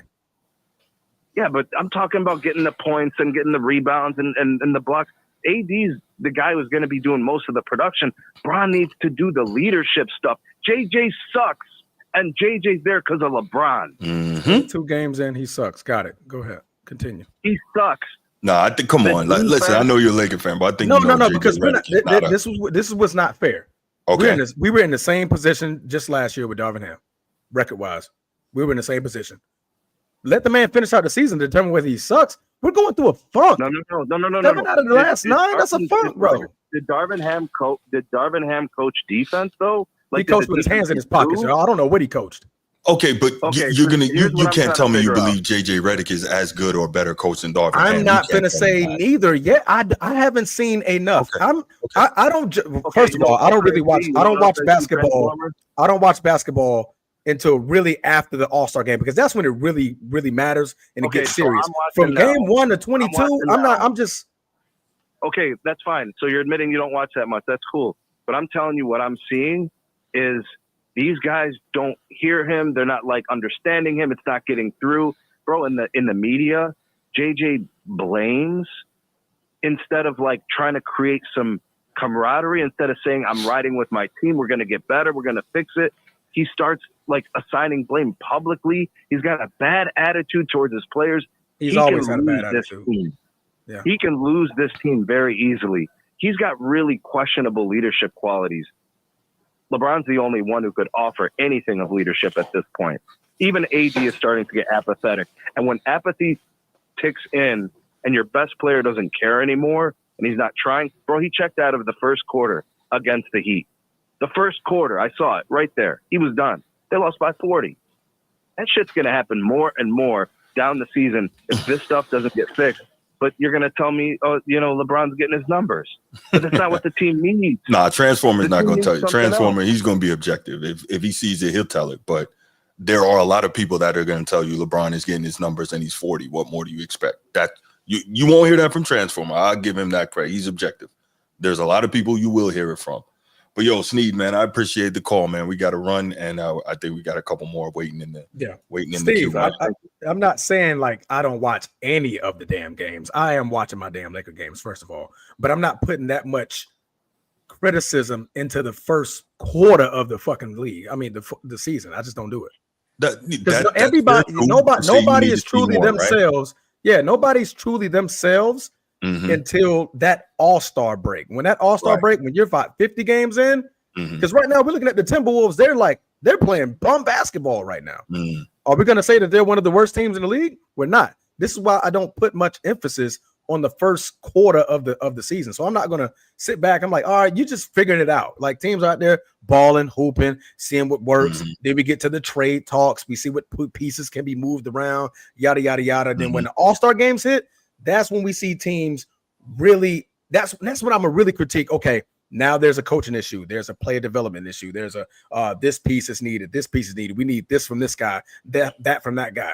22 games in, I'm just like, all right. Fair enough. Laro, what's good, man? What you got, brother? Hey, what's up, man? I don't know how to unpack that last call, but I mean, he started off with a very great point. I mean, I was agreeing with him, right, when he was talking about Shaq, right? Okay. As far as like the GOAT debate, it's not the GOAT debate, it's an all-time great debate. Right. Right? So he is Shaq could have been in that GOAT debate if he had shot better free throws, worked on that a little bit better, came in better with conditioning, did a lot of things differently and whatnot. So Shaq would, and Shaq has come out publicly and say, man, you get hindsight is 20/20, Shaq, but I mean, he's come out publicly and said, I wish I had taking things more serious or whatnot, right? Yeah. So Shaq would have been considered he would have been on that Mount Rushmore of basketball if he had taken his conditioning and free throws a little bit more importantly, right? Yes. Agreed. Okay, so here's one thing I wanted to talk about. I put it in the chat box, but you know, I'm an MJ guy. He's my GOAT. He will always be the GOAT, right? But facts. MJ never had to go into the finals without Scottie Pippen, right? Okay, go on. I'm not gonna even say he had to go into the finals without Scottie and Horace, but he never had to go into the finals with major injuries facing, you know, it wasn't a prime rival because I don't think they played the same team twice or whatnot. I don't think so. As far as my recollection goes or whatnot, but you know, LeBron went two series, right, without a full clip. You talking about the Cleveland versus Golden State? 2 years in a row. Yeah. Kyrie and Kevin Love got hurt. And, you know, he did. But it's that's a good series point. it's the series against the Mavs when he had everything he needed, right? I happened to be in Miami that weekend, right? And then we're just like, the first year that they won, right? And they should have won the year before, bro. Like, real talk. I mean, they were just passing the ball. They didn't. I mean, they had a whole season to play together, and you got everybody on that team deferring. Like, who's the guy? Who's the guy? Who's the guy? Who's the guy? And they messed around and lost to Dirk and Jason Terry. And I'm not trying to. I'm not trying to say anything disparaging against that team in Dallas, right? But they should have won that series. Mm-hmm. That should have been another ring for you, LeBron. That was one of his worst series that he ever played. Yeah. I mean, he's not a killer like that. So when everybody says he's not a killer like that, he should have took over that series. I don't blame him for when he lost Kyrie and Kevin Love. Because you saw the likes of what he was going out there on that floor against Golden State, bro. I don't blame that horrific finals record on that, right? Because it could have been tilted just a little bit if Kyrie and Kevin Love wouldn't have got hurt those 2 years ago. Correct. But overall, I'm an MJ guy. He's a dog. He's a killer, whatnot. But I think sometimes we kind of forget, dude. He didn't have his full roster. He wasn't going in there guns blazing. I mean, what do you expect him to do? Score 70 points a game when his second and third best scorers are not in the game? We're actually talking about Kyrie Irving not being there. We're actually talking about a double-double machine like Kevin Love not being available. That's not LeBron's fault. And I'm not – look, I don't like LeBron because I think the little Falco thing, is why he's playing to this day right now at such a, good level or whatnot, right? I'm not a LeBron guy, so I'm not on that.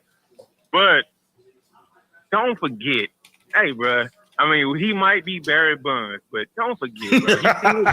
He did have 2 of those finals when he didn't have Kyrie Irving and Mr. 2020, Mr. Double-Double, Kevin Love, bro. That was Kevin Love prime. And we all know how good he was. Bro, we can't not forget that. Can't forget it, bro.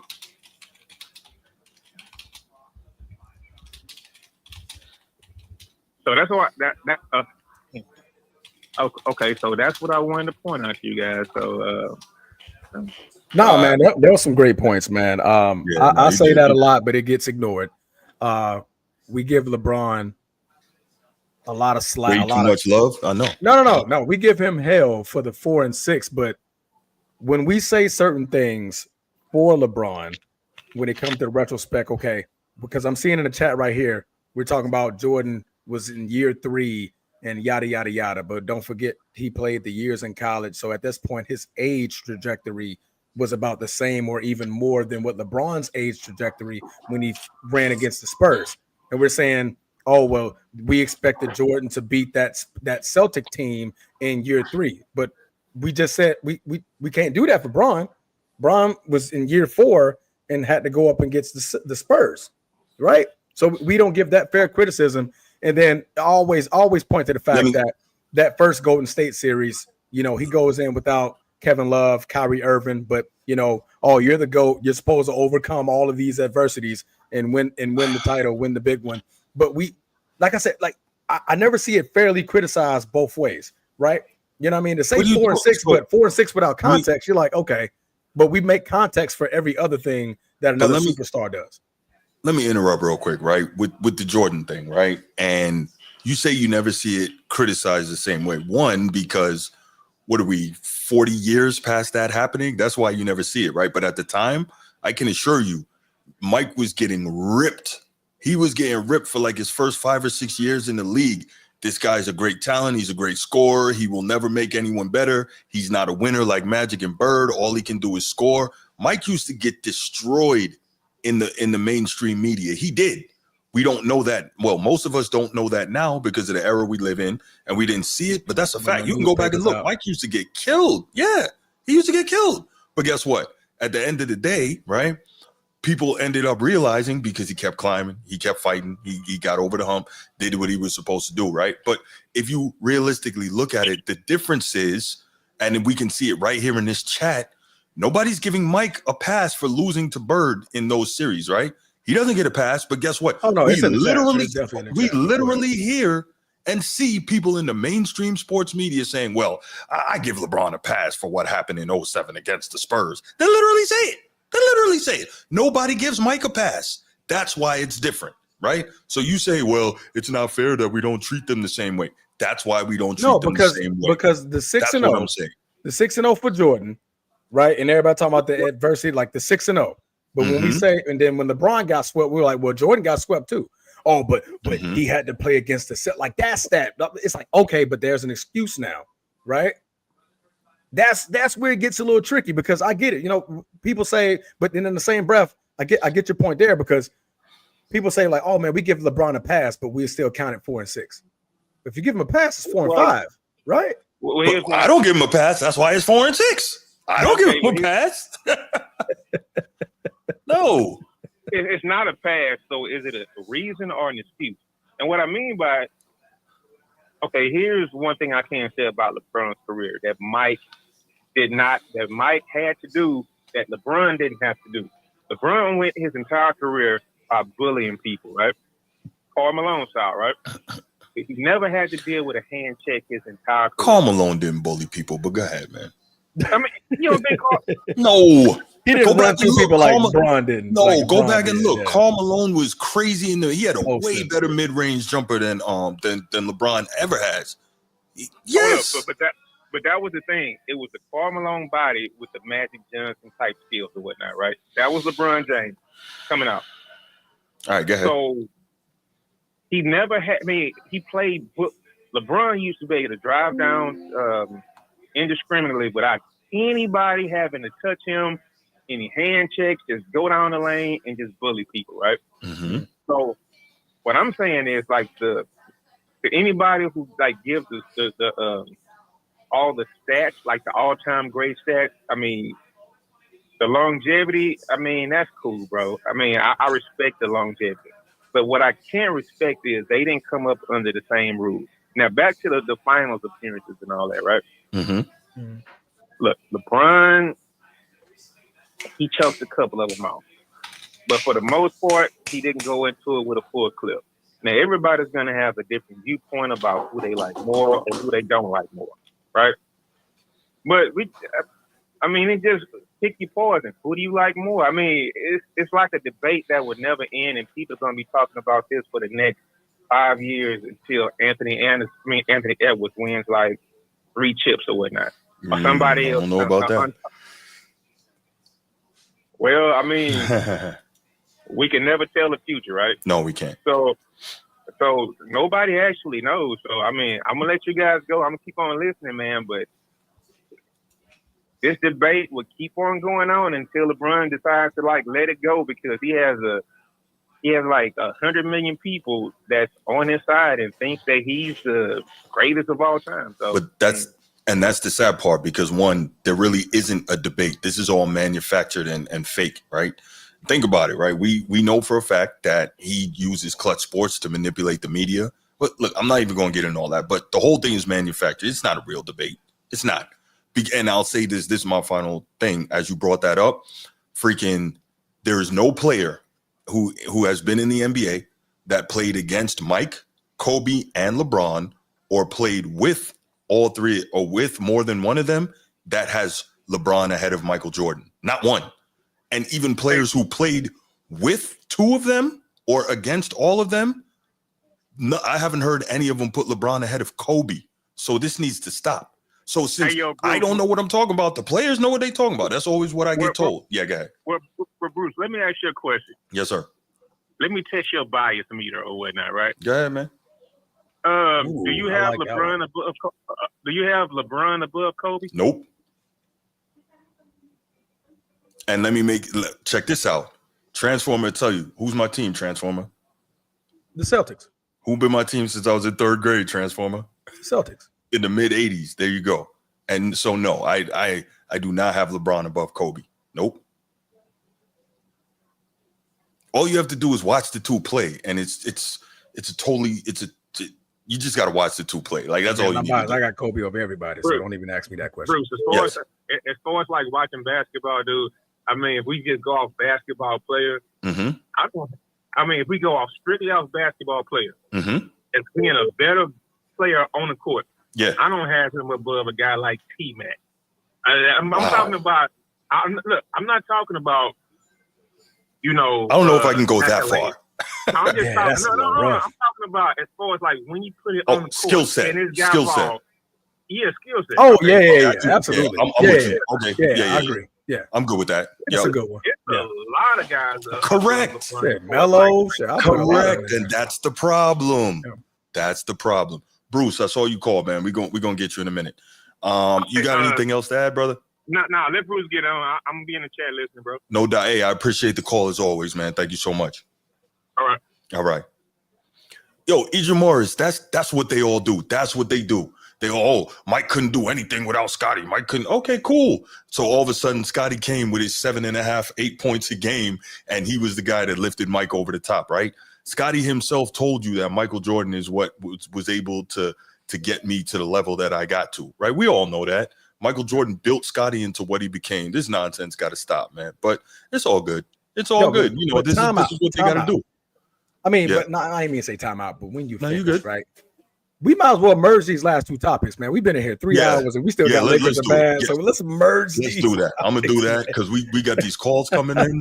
So all right. Let me get Laker Nation here. We ain't even got Laker Nation, what's good, brother? We're gonna merge these last two topics, y'all, and we're gonna have we got one more clip to play. You know what? We can even skip that. We'll merge the last two topics. We're good, Laker Nation. What you got? I'm trying to reach this damn computer. Oh, you trying to reset the computer? Right. No, I'm going to just clear up three things. First, since no one's giving Jordan a pass on getting swept by Larry Bird. Nope. What was the end result of the Celtics that year in '86? World champions. Okay, and what was the ending of the finals? Wasn't it 4-2? Yes. Houston Rockets. Yes. Okay, and Transformer, pull up Jordan's roster. For what? And we've done that. It's not good. And sound off who was his teammate. Pull up the Jordan roster for what? For 1986. He's trying to say that he said he's letting you know that people getting on MJ for getting swept by Bird and the Celtics in '86, despite his incredible performances, but he didn't have enough help. We know he didn't. Okay, but thank you, because I agree. I agree he did. It's because people just can't get that through their thick skull. That people can't get it through their thick skulls. That Jordan was doing all them scoring out of necessity to make his team competitive. Right. If he wouldn't have done that, they wouldn't even make the playoffs. We don't have enough time to dissect every single series before Pippen came or whatnot. But let's be fair. Pippen came in what, 87? Yeah. All right. I think his rookie year he was averaging less than 10 points a game. 8, I believe. Yep. Second year, same result, right? Mm-hmm. And he was a non-factor in the playoffs. Correct. I don't think Pippen wasn't Pippen until that second playoff, second championship run. Am I right or wrong? No, I think the first playoff run is when he became an all-star for the first time, I think. And that was when he really what was that, his fourth year? No, I'm 99. The second finals run. Okay. It was the first time Pippen averaged double digits in the playoffs. Oh, in the playoffs. Let's see. First finals run he did. Okay. That I didn't know. Let me see. I got the playoff numbers too busy here. playing defense. That So, boy getting 91, wild. 92. No, actually, no. So actually, he averaged double digits in the playoffs every year because his first year he averaged 10, and then I think he 13, said the finals. and 19, The finals and, is what he said, though. Okay, the finals. Okay. Yeah, he said the finals. Okay. Yeah, maybe so. I don't think he averaged double digits in the Lakers finals. I could be wrong. Okay. My bad. All right. But I know from ever since 92 on, Pippen was Pippen. But I also want to kill the narrative that Pippen was the one that was primary guarded Magic. No, it was Jordan. Yep, that's a lie. Yep. There's I think you were the one who sent me something just the other day, right? With I sent you a lot of stuff. Yeah, you probably did. But there's a video with Pippen actually talking about how Phil kept Michael Jordan on Magic most of the time. Yeah, Pippen says it out of his own mouth that that Michael Jordan defended Magic the majority of the time in the finals, and that was But see what happens, Laker Nation, man. I'm sorry to cut you. What happens is that ruins the narrative that Scottie, because I've actually had a bunch of LeBron people tell me that Scottie Pippen carried Michael Jordan, and all Michael Jordan had to do was score. You wouldn't believe how many times they've told me that Scottie Pippen carried Michael Jordan. So if the truth is out there like that, it ruins the narrative. You understand what I'm saying? So, that's what that real deal is. Yeah, Pippen was never a dominant scorer. I think he only averaged over 20 points a game since he's been paired with Jordan a handful of times. Yeah. Mm-hmm. Jordan hardly ever had a 20-point score. Right. And 97, 98, Pippen was hurt with his back. I may have it wrong. One of them years was a migraine issue. Mm-hmm. I think that was 89. In 98, Jordan pretty much carried the Bulls by himself at 35 years old. Mm-hmm. Mm-hmm. Those are the instances why Jordan, there's no GOAT debate, because I lived through that, watched it. As did I. And there's no GOAT debate. Right. To go back to Transformers' point earlier, it's not people like real basketball heads.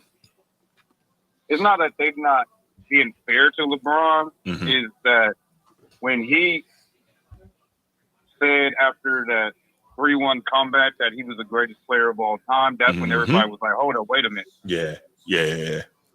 There's another guy that did more than you. How are you better than this guy? Mm-hmm. How are you better than Kareem? Kareem got more accolades than you. How are you better than this guy? Yeah. It's not that people are not being fair. It's this holding standards like, okay, prove me why you're to go without bringing up these longevity stats. Mm-hmm. Don't get me wrong, longevity is a great thing, but it is. Put in context, he spends over $1 million on his body every year. What is he doing? We don't know. I'm not touching that without proof. Mm-hmm. And one other thing, I don't know who was at that call that was talking about the Lakers issue this year. Oh, okay. No, I thought you were talking about something else. No, it was like we could combine both topics into one. Yeah. And I'm not going to write off the Lakers just yet, but what I'm seeing is not good. Not good at all. I'll say this, Laker Nation. I can't say that I watch the Lakers as closely as you guys do. I don't. Obviously, being on the East Coast, one, I'll be having trouble staying up trying to watch those games. And two, Young, I'm not trying to cut you off. You're Young fine. Disciple, that's not an opinion. That's a fact. Everything I speak is facts. Go look it up. Why would? But anyway, yeah. So I'm not gonna say that I watch the Lakers as closely as you do, but I do remember prior to the season starting, saying that this wasn't gonna work out, and eventually it was gonna get to a point where LeBron is going to scapegoat JJ Redick. Now, as JJ Redick, if it's your dream to be a coach, you get an opportunity to coach the Lakers and coach LeBron. You can't turn that down. But as it continues, eventually he's gonna scapegoat him. That's fine. That's fine. But it is what it is. Well, let me point this out. Okay. When the slump happened, 7 games into, what was it, about 7 or 8 games now? 7 out of the last 9 we lost. Yeah, but that was when they switched AD being the number 1 option, so they start playing LeBron ball again. Yeah, because they want to tie AD out because Jackson Hayes got hurt. Yeah, because when AD sat out because his foot, they went back to LeBron ball. Then we went back to the slump. Yep. So I've never been a Darvin Ham slanderer, but I understand Laker fans, my fellow Laker fans, when the coach is standing there with his hands in his pocket and it seems like you're not doing anything. But I'm like, if your team is not I'm a coach, thinking from a coach's aspect. If my team is not listening to me, I'm like, well, fuck it. Y'all just gonna learn and lose by y'all damn self. Right. I'm gonna put my fucking hands in my pocket. Oh, here you go. But I ain't gonna have my hands in my pocket. I might sit down, but it was like the disrespect, the public what threw me off last year. It made me dislike LeBron in a Laker uniform was the blatant disrespect of your coach in front of everybody. Yeah, I agree. When you got kids and everybody looking up to you, and then you got these retarded LeBron fans that look up to you. When you do stuff like that, that don't look good on your behalf. Well, I thought he always does everything the right way. That's what he told us. No, that's what the lovers told you. Even that's what he said too. He says it all the time.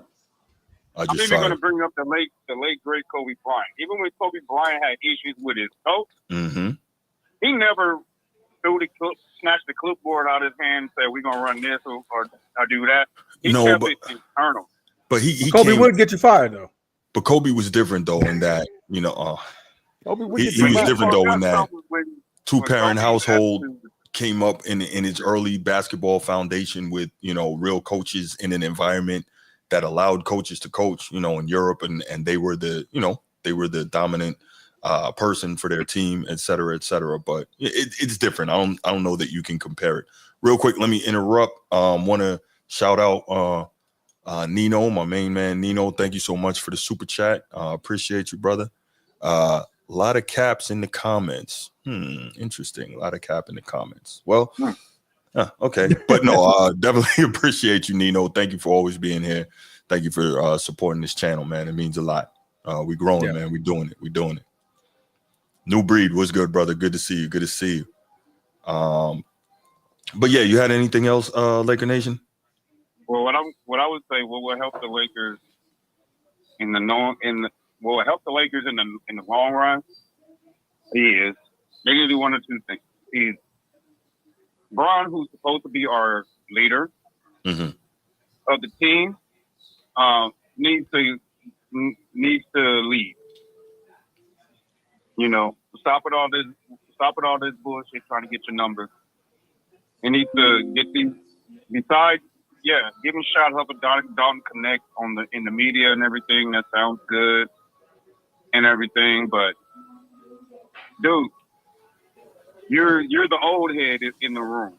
pull these young guys up. Like, look, and they will listen. Like, this is how we win. But will they though? This era's a little different though, brother. We got to get back. We got to get back on defense. We got to get the big fella his touches. He can't have two shot attempts in the fourth quarter. We got to move the ball. Just because you got a three, swing the ball, make one more pass, get the better shot.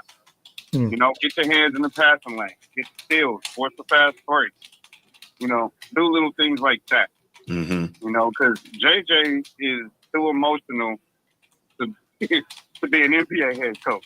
But I'm not saying he don't know nothing about basketball. He is a good basketball mind, but just because you're a good basketball mind doesn't mean you can coach. Correct. There's a lot more to it than that. All right, brother. I gotta let you go, man. I got a couple more calls I gotta take. I know. But I'm gonna say one more thing. Okay, yeah, no doubt. If we're gonna critique Darvin Ham for having his hands in his pocket, we need to critique LeBron James for just sitting on the bench, not doing nothing. I'm going to critique him for not taking onus. LeBron doesn't take enough onus. Yeah. Yeah, he don't take ownership as a leader. So we gotta, if we're gonna critique Darvin Ham for having his hands in his pocket, we need to critique LeBron James for not leading this team. All right. I like to hear it. Were you typing something, brother? Or you typing away? You're typing away a paragraph. Yeah. I was responding in the chat. I was responding. But no, man, he made some great points, man. He definitely made some great points. Oh, damn. All right, got another call coming in. Let's see who this is. Nino, what's good, brother? Oh, my bad. Hold on one second. Hold on one second, Nino. My bad. I hung up on my. Hold on, Nino. Hold on. We would like to publicly apologize live on air to you, brother. Laker Nation, my bad. I'm so sorry, man. I thought you had left and Nino was calling in. But we got to take that, man. I apologize, fam. No, I thought you hung me up. No. I wasn't going to do that. But let me go ahead and take this call, man. I do appreciate you calling. Yo, shut up, Transformer. I appreciate you, Laker Nation. We got to go ahead and take this, man. Take over your show, bro. Take over your show. Hey, man, I'm trying. But listen, I'm trying to type in the comments. We're going poly, man. We're going poly. But thank you for the call, brother. All right, man. All right. Nino. All right. There we go. Bruce, we're going to have you up next, Bruce. Say again? Bruce in the chat. My bad. I should have just typed it, but Bruce in the chat. What up? Hey, I come to dispel some of these narratives. Now we got to leave Bron alone a little bit. Y'all said Bron was running the NBA, right? Okay, go ahead. Did LeBron James not want Ty Lue as the coach of the Lakers? Is that a fact? Did y'all see the interview Ty Lue said? I mean, yeah. No, what was it? Tell me about it. Ty Lue said that they lowballed him. Bron called, what can he do? What can I do? And told him, no, stand down. No, I think it was Ty Lue said that. It was an interview. Okay. They was gonna pick his staff too. They was gonna pick his staff. Yeah, he didn't want to do that. I did hear that. Okay. Yes, I did hear that. All right. Did LeBron James not want Kyrie Irving to trade with Kyrie Irving to the Lakers? Yeah, I'm pretty sure he did. Did LeBron not tell Cleveland to don't trade Kyrie Irving, let him get in the building and talk to him? What they do? What did Cleveland do? But what'd you say? What was the I'm not. When Kyrie got traded from Cleveland, did LeBron James say publicly, tell them don't trade him, just let him get in the building and talk to him, let him play it out? Oh, they have a conversation with him when they said they cut him off. I heard something about that. I didn't know that was true. Yeah, I didn't fact check it though, but I heard that. I heard that rumor.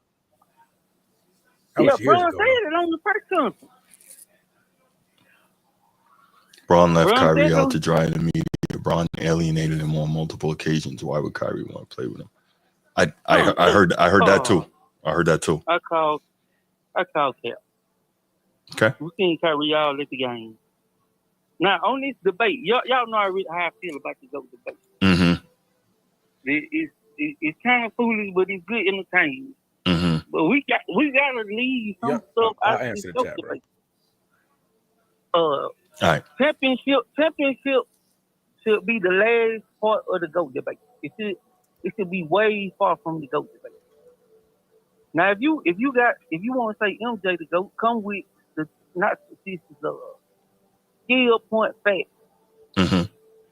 The ring should be the last. It's too much go into winning. If y'all I play agree. any type of I agree. sport, it's too much go into winning. Mm-hmm. All right, now the point. Now this what I get about y'all MJ fans. Y'all hypocrites. A lot of y'all hypocrites. Cause I just heard y'all talk about Pippen try to downplay him. Y'all might wasn't trying to do it, but y'all did it. Okay, what's y'all that? Didn't say nothing about how good of a passer he was, how great defense, how great of a rebounder he was. He was one of the top players. Y'all got to talk about scoring. Now when these guys today want to score all the time, y'all got a problem with it. See how this goes? See what the media did? This the same thing they did to the game and had a problem with it. No, I think when I'm sorry, cut you. Go ahead, man. Go ahead. I want to hear what you got. No, I was just gonna say, I think when people talk about Pippen not being a scorer, right? It's to push back against the narrative that Pippen came and he was the one who saved Michael Jordan and he did everything, right? And because I'm not saying you, I know not you, but I can't tell you. I have heard on multiple occasions, Pippen carried Michael Jordan. Michael Jordan didn't do nothing without Pippen because yes, Michael Jordan was trash. We done with the 80s. We done with the 90s. Right. He does have a 1-9 record in the playoffs prior to Scottie Pippen. But the reason that we're saying Pippen didn't score is because people act like, because it works for their narrative, that Pippen walked in and all of a sudden he's averaging 30 and 20 rebounds and 10 assists and 6 steals and he's carrying Michael Jordan, right? And so that's why we're like, listen, Pippen early on was not that guy, right? He wasn't that guy. And if you listen to Pippen himself, what Pippen does, Pippen will tell you that Michael Jordan and what Michael Jordan helped him become is why he became the player that he became. So this whole narrative is like, it's kind of absurd. And that I think is that's why people will talk about how little Pippen scored. You see what I'm saying? I do understand it. I even know why they do it. I think it's foolish. Just like, okay, I even take my boy LeBron. When the championship in Cleveland, we can look at Trump and J.R. stats. You'll be like, man, they didn't do nothing but score a couple buckets. But them guys was crucial. The bench is crucial to winning the championship. But that's my only problem be with the basketball. So like, come on, man, so much going into the championship. Like that's Jackson true. And it was guys that made timely shots on them Bulls. And the coaching was and come on, anybody that say Pippen carried MJ, we gotta stop talking basketball. You're right. We gotta stop talking basketball like that now. Yeah. But I ain't gonna hold you too long. I want to say this now. Yes. The problem with the Lakers. Yes. It's kind of go against. It kind of go against y'all. I want to know what y'all opinion on this. It kind of go against mine too. The theory of the inside game. Because the Lakers, they play old school basketball. They want to get the ball. Bron want to take it in, lay it up. AD want to lay it up. They ain't a good 3-point shooting team. That's why they losing. No league is safe. 10-point leads is not safe in today's NBA. Them guys is shooting crazy shots. And it's because that clip I sent you, Bruce. I did not know. I heard y'all complain about the NBA. I thought it just swayed that way. I didn't know it was people that forced the NBA to go away from mid-range and different stuff like that. Man, it's been like that for some years now. Yeah, no, Nito was saying that he was under the impression it was just a natural progression. But hell no. They made that a thing. They told them coaches, hey, man, we shooting 40. Y'all need to start shooting 30, 43s a game. Right. They made that thing a statement. I want to give y'all props. I stand corrected on the basketball. Once I heard there was people that wasn't playing, orchestrating a lot of threes, I was like, damn, I've been talking about Bruce. I've been going against him. I gotta go with y'all now. Right. They got people that's telling these guys don't shoot, but we can't. But then we can't blame Bron for the style of play no more. Nope. Because you heard Melo say that if somebody up top told him he can shoot 1 minute. Yeah, that was crazy. He can shoot one. That's crazy. Mm-hmm. So and if y'all get a chance, I want to hear what y'all got to say about that. I'm gonna go enjoy the show though. All right, man. I appreciate you, Nino. Appreciate it, man. No doubt, man. Be safe.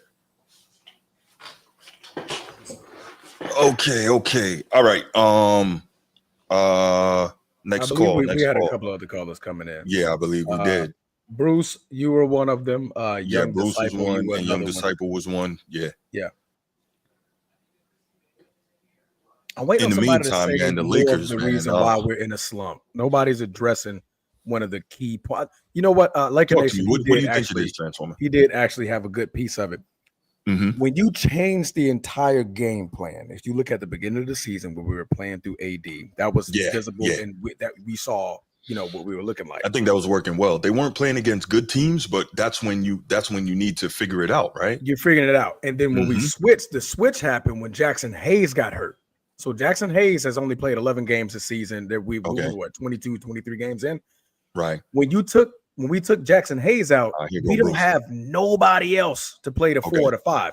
So AD has to switch back to playing the 5 primarily pretty much all of the entirety of the game.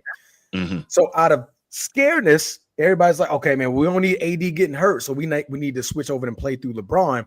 We're going right back to what we did last year. That's more reason of the problem that we're seeing, because it's not that, JJ Redick can't truly coach. I mean, the jury's still out. I'm not going to say he can. I'm not going to say he can't. But when we made that switch back to, okay, now we're going to play the LeBron way, that's when we start seeing now we're just out of sync. When the whole offseason training and going to training camp, we've been gearing up to make us play through AD. Now we're switching right back to where we're not. You know what I mean? Yeah. Last game, we also didn't have Austin Reeves. We're still missing some key guys, but, that's just the art of the sport. A lot of players, a lot of teams are missing other guys, but okay. I need more emphasis on what the game style is playing like. Right. We're not playing the same game in basketball. No doubt. Well, we got Bruce on the line. Let's let him go ahead and say what you got to say. Bruce, what up? What's up with you, Brucey? Maintain. Man, why you call me Brucey, man? Nobody calls Brucey me that. Brucey is crazy. I hate that. Nobody calls me that, man. Brucey! Your calls if you're going to call me that, man. We don't do that here. I think you daydream. I think you daydream. I think you daydream thinking beating up LeBron, don't you? Nah. You daydreaming thinking I'm gonna beat this motherfucker up when I catch him, boy. Because boy, this motherfucker, boy. Whew, he got you on fire, boy, for real. Nah, man. You want to beat that nigga up, yeah. Nah, that is a good match. But seriously though, truthfully, you say, do they need any help? Who, the Lakers? Yes, I'm going on the prior topic. I'm going to quick say something about that real quick. Do they need help? Well, Wilbon said. Okay. We did merge him. I just feel like he don't believe. He got help. We just don't believe. I just don't think he had the same passion he once had. That's an interesting perspective. He reached his goal already of playing with his son. That was the final straw. You might be right. That's a great way of looking at it. I like that. What you think, Transformer? That he's losing the passion? I know I got a quick fix for the Lakers. If I was the coach, if I was the assistant coach, I'll run our game. Listen, I'll put Braun in the. He got to sacrifice. Got to be willing to sacrifice, which I think he won't, man. Got to put him in a dunker spot. I'll run the offense through Connect and Anthony Davis. Austin Reeves and Anthony Davis. No, Connect. I like Connect a little bit better. This is my time. I'm going to change my lineup, friend. Okay, no. I'm just okay. Go ahead, man. My bad, bro. Go ahead. I'll run our offense through Connect and Anthony Davis, and I'll put LeBron in a dunker spot. That's why I think that'll work. You can't. The problem with LeBron in the dunker spot is, if you notice, he's most comfortable with the ball at the top or on the wing, right? On the deep wing, like by 3, because he got to have room if he wants to decide to go with the ball. He got to have the room for some sort of screen action. He's got to have that, and he's got to get going downhill. The dunker spot doesn't do that for him from a skill set perspective. That's why I understand what you're saying about putting him there, but I don't think it's the best move basketball-wise based on. And also, even if still it did, at this point, like his legs don't have a whole lot to be playing in the – because think about it, in the dunker spot, what you do, you go back door a lot, you catch a lot of ollies, and he don't have the juice in his legs to consistently do that on the same level anymore. So I don't know if that's the best spot for him. How you know at what this that point. man got in his legs, man? You just gonna say that what that man got. He ain't got the passion no more, but he got it. Okay. He's still putting up 39 now. He put up 39 last night. So what you talking about? He ain't got it. Okay. You got it. I mean, you got what you talking about? You don't got it. He just put up 39 last night. Triple-double. He don't got what? So, he just don't have the passion, man. It's just not – the love of the game is not there as it Thank you, once Nino. was. Thank you, Nino. Bron too. It's not there as it once was, man. Oh, my The God. love of the game, he reached his goal playing with his son. The love of his game is not there. Let me quick check. I heard you said something about Hakeem, your dream didn't have no help, right? Hakeem, your dream. Yeah, you gotta get a nickel every time we play that, man.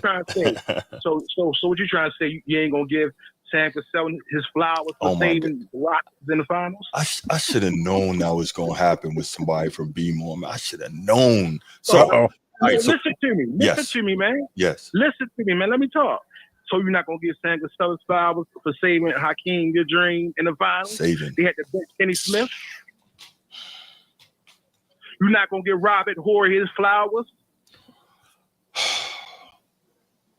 Whenever you're ready, I could respond to that. I'm prepared for it.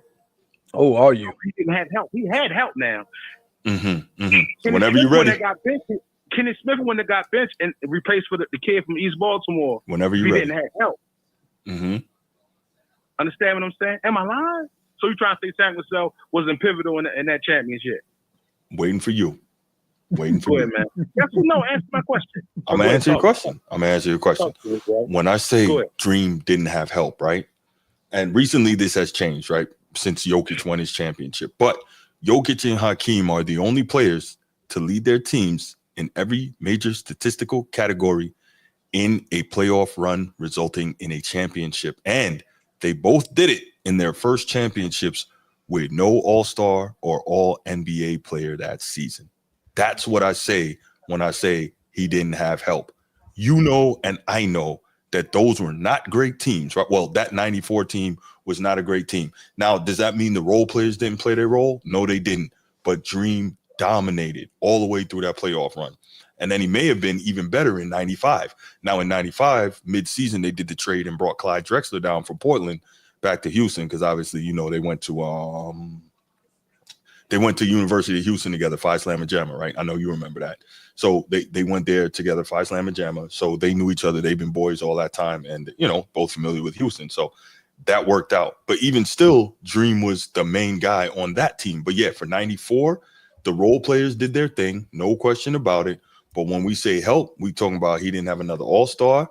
And as a matter of fact, if I'm not mistaken, I believe he also had the highest differential between leading scorer and second leading scorer in a playoff run ever resulting in a championship. So all of those things, yes, Dream didn't have enough help. Nice try, but I'm ready for you, as always. You still didn't answer the question. I just did. So Sam Cassell didn't save the Houston Rockets in the finals. No, Sam Cassell did not save the Houston Rockets in the final. Now, did Sam Cassell have some very good games? Yes. Yes. He did not save them in the finals. Stop it. But yes, he had very good games. Did he bring stability to the lineup? Sam Cassell had very good games. Yes. But Kenny Smith also set the record for three-pointers made at that time in an NBA Finals game. He did that, right? Snead, I believe, second leading scorer, averaged 12. And I think that was in 94. I think that was Otis Thorpe. Correct me if I'm wrong. I think that was Otis Thorpe. But yeah. Let me ask you this, Brucey. Man, don't do that, man. Damn. Will you ever forgive LeBron? No, he loves him. Anything to me? Transformer. LeBron didn't do anything to me. There's nothing to forgive. I can't tell the way He didn't violate me. Tell the way you drag him every damn week. Listen, again, I don't lie about the dude, so I could take pride in that. But it's all good. I just tell the truth. There you go, Sneed. I thought it was Otis Storm. Michael Jordan. Oh, let me talking about. Listen. So you trying to tell me Michael Jordan didn't play with 3 Hall of Famers? 3? Who are the 3? Yeah. Tony Kukoc, Dennis Rodman, Scottie Pippen. Okay. Tony Kukoc. Got you. Yes. I'm saying, like what? What are we talking about? Okay. Hold on. So first of all, Michael Jordan did not orchestrate that. Matter of fact, as we know, Michael Jordan didn't even want Kukoc on the team. Jerry Krause went and got Kukoc. And let's not act like Kukoc was something special when he came in the league. He was a 6-man. He did a little something, but Tony Kukoc was not that dude. So stop it. Dennis Rodman was a dominant defender and a rebounder. Got you. And that's important. No question about it. Well, but let's not. Yes, go ahead. I'm sorry. So that still doesn't take away that Mike played with 3 Hall of Famers, right? No, it doesn't. But okay, let me ask you. Why are you asking me that before I respond? Because I think I know why, but I want to make sure. I know it swung past the conversation early. I just wanted to indulge in it. Like Mike did play with 3 Hall of Famers. No. But I got you. But where? Okay, go ahead. Okay. And in 2009, give Orlando their flowers. They had a tough team, man. No. We're not doing that. Don't try to be slick. No. Talk to me about this 3 Hall of Famers thing with Michael Jordan. Okay. Yeah. 3 Hall of Famers thing. Yeah. I mean, I asked you this because he played with 3 Hall of Famers. Yes, I know. Where He had help. Where are you going with that? I don't. What exactly? Jordan had help. Jordan had help. That's basically what I'm saying. So okay. So are you? So let me say this. Because okay. I know what you're trying to do here, but you don't want to say it because you're worried about getting dismantled. Because you already. No. You're not antagonizing me at all. But you're about to get dismantled. Okay, come on, so here's the deal, right? When it comes to it, okay, there's no comparison to what LeBron James did, right? Because Tony Kukoc was a rookie. Nobody knew he was going to be a Hall of Famer at the time. He's a rookie at the time, a 6-man coming off the bench, okay? Michael Jordan did not go and whisper in the corner and try to line up contracts so that he could team up with 2 other all-NBA guys in their prime.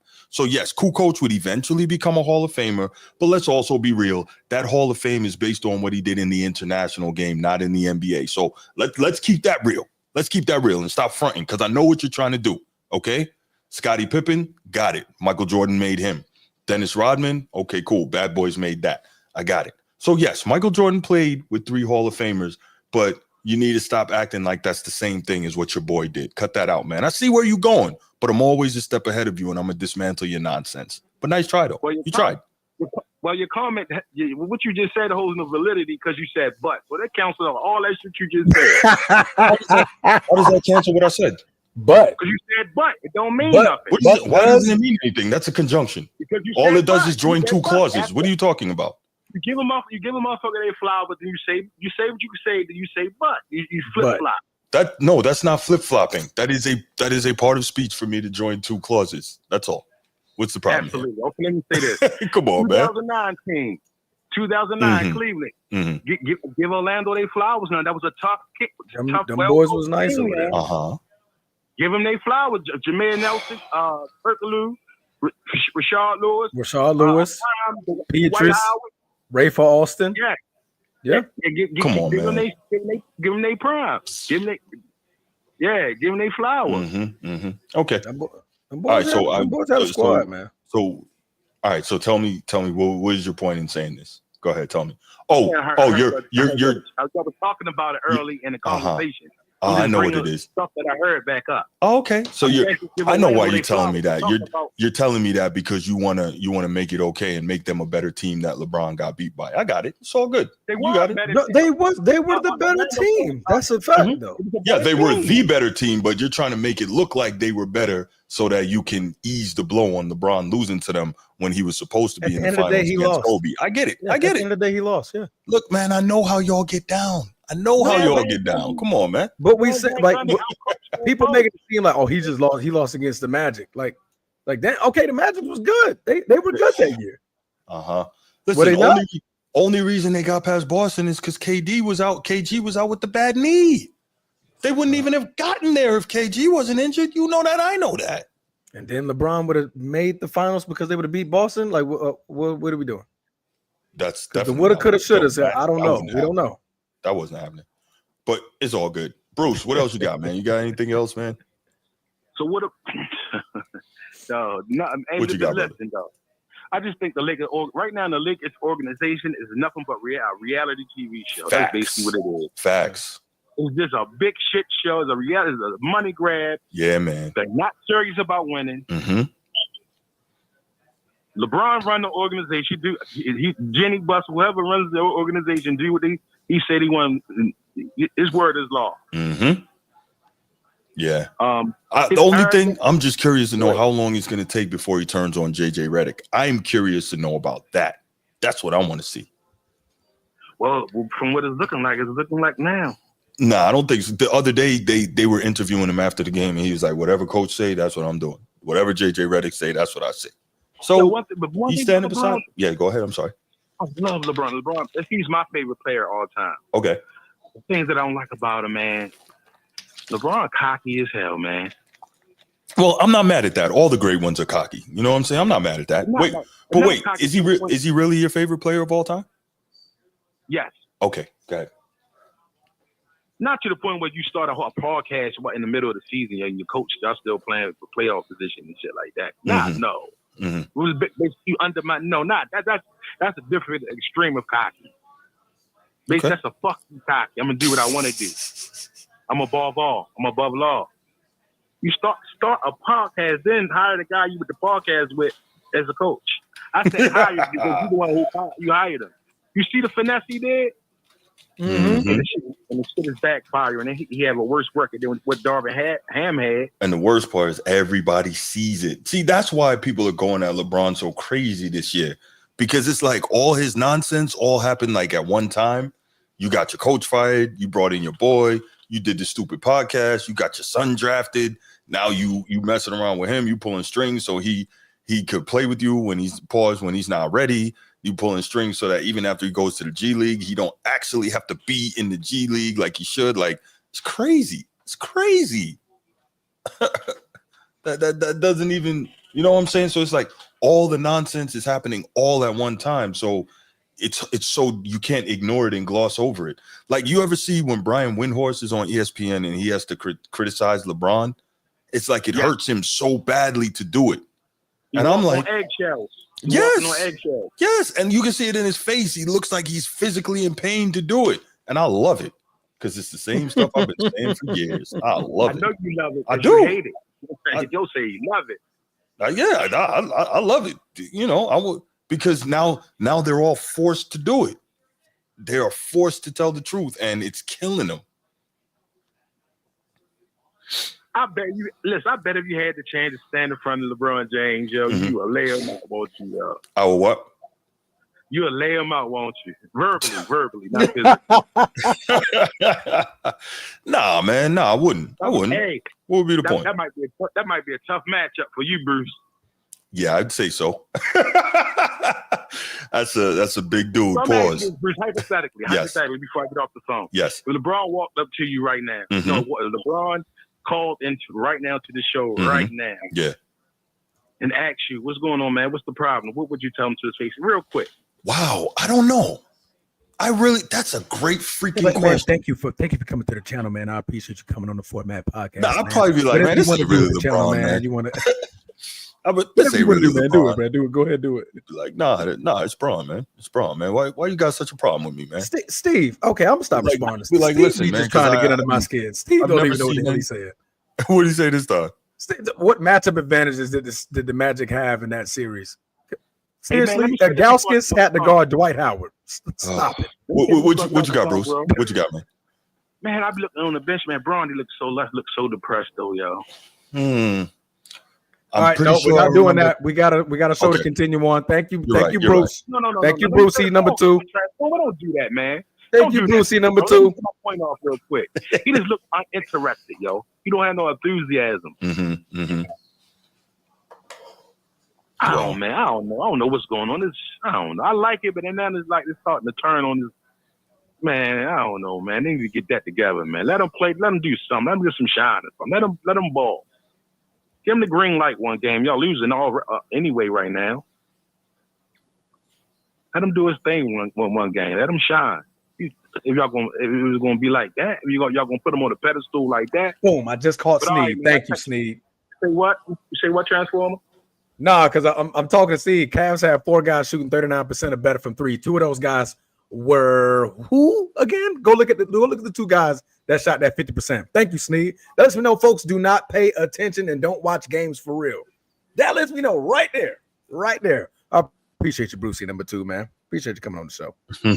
Right there. Got him. Trap.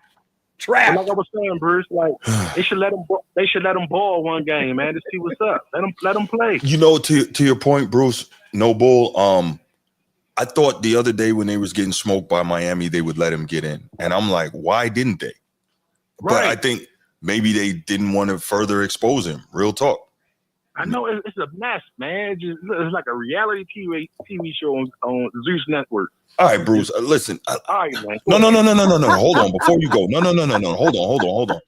Why is it when I say that I get attacked, but you can say that and it's okay? This is the same thing I've been saying from the beginning. I said with love. I said with love. You said with disdain. It's different. Okay, man. I'm saying it like a big brother. You saying it like an enemy. Okay. All right. All right, man. Let's hear so Young Disciple can call so we can wrap this up, bro. All right, man. All right, brother. Hey, thank you for the call, man. I appreciate the support always, brother. All Young right, Disciple, go ahead and call in. You've been trying to call in for a while. Call in so we can wrap this up, man. We're approaching 4-hour mark. Oh, wow. You sure you're right. Yeah. I'm like, why am I getting a little winded right now? I'm like, right? We going? Yo, that's crazy. You want this call, man? Winded. Huh? You want this call, man? Young Disciple about to hold it to a smooth 5 to 7 minutes tops. Hey, Young Disciple, call in. This if it gets to 4 hours, we get to 4 hours. We're gonna have to wrap it up. We're gonna have to wrap it up. Okay, wrap it up, B. Yo, that's one of the best skits ever, right? My man was tearing his wife up. Wrap it up, B. Oh boy. Listen. That is hilarious. Young Disciple, you got 2 minutes. Yeah. You got 60 seconds. I just shortened you up that quick. You got 60 seconds to call in. Oh my God. If not, we're gonna wrap up one hell of a show, guys. Hell of a show. I'm like, man. By the way, real talk, Transformer. I honestly can't say, man, and I do mean this. I want the Lakers to be better. I do. Yeah. Because when you're good and we're good, man, that makes the NBA and the NBA needs all the help it can get, brother. Okay, Sneed, since you're there, right? Sneed, who shot over 39% in that series? I'm looking at the numbers, so go ahead. I'll wait for you to comment on that. But looking at the numbers from that particular series? That particular series, yes. Okay. Yes, he wants to talk. He's from Cleveland, so he must know more than me. Stop it, Sneed. That's not what he's saying, but I think Sneed No, knows that. what I'm thinking, people don't understand. He must know more than you. That's what you just said. I know numbers are. It's easy to cookie, bro. I'm from Cleveland, so why is him from Cleveland making a point? That doesn't make a point. Sneed. Oh man. Listen, no, because I'm from Cleveland doesn't make a point. Sneed, I feel you, Sneed, but it's because I loved basketball so much when I was growing up, man, and I hate to see what it's become. So I want it to be the best it can be. You know what I'm saying? You know, like the Army, be the best you can be, or was it be all you can be? Whatever. Be all you can be. That's right. But that's what I want. It's not because I actually, want the Lakers to be good. It's because when they're good and we're good, it's great for the league and for basketball. And like I said, the NBA needs all the help it can get. And transforming. Think about it, man. Like the Lakers are not used to a circus. We went through the circus before. No, but we got over the hump. It's a different kind of circus before. It's never been like this. Like it's been. I've seen worse. There's a book called Three Ring Circus about the Lakers with Kobe and Shaq and them and the three-peat. It's called 3 Ring Circus. Really good book. but we've never seen anything like this. All right, well, I guess we got to go, man. I guess we got to wrap it up. Yeah, I was waiting on you to decide. He was talking all the way up until I told him to call in. Hey, man, I don't know. But listen up, team. Listen, thank you all so much for joining us. Thank you for those who decided to super chat. Again, shout out Ejah Morris, shout out Nino Action Jackson. Appreciate y'all. And again, should anyone feel that they want to, man, memberships are open. Join the channel.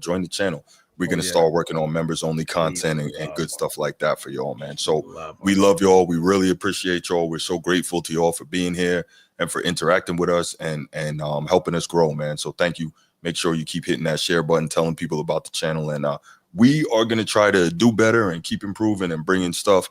And that's it. So it's all love. Have a good one, y'all.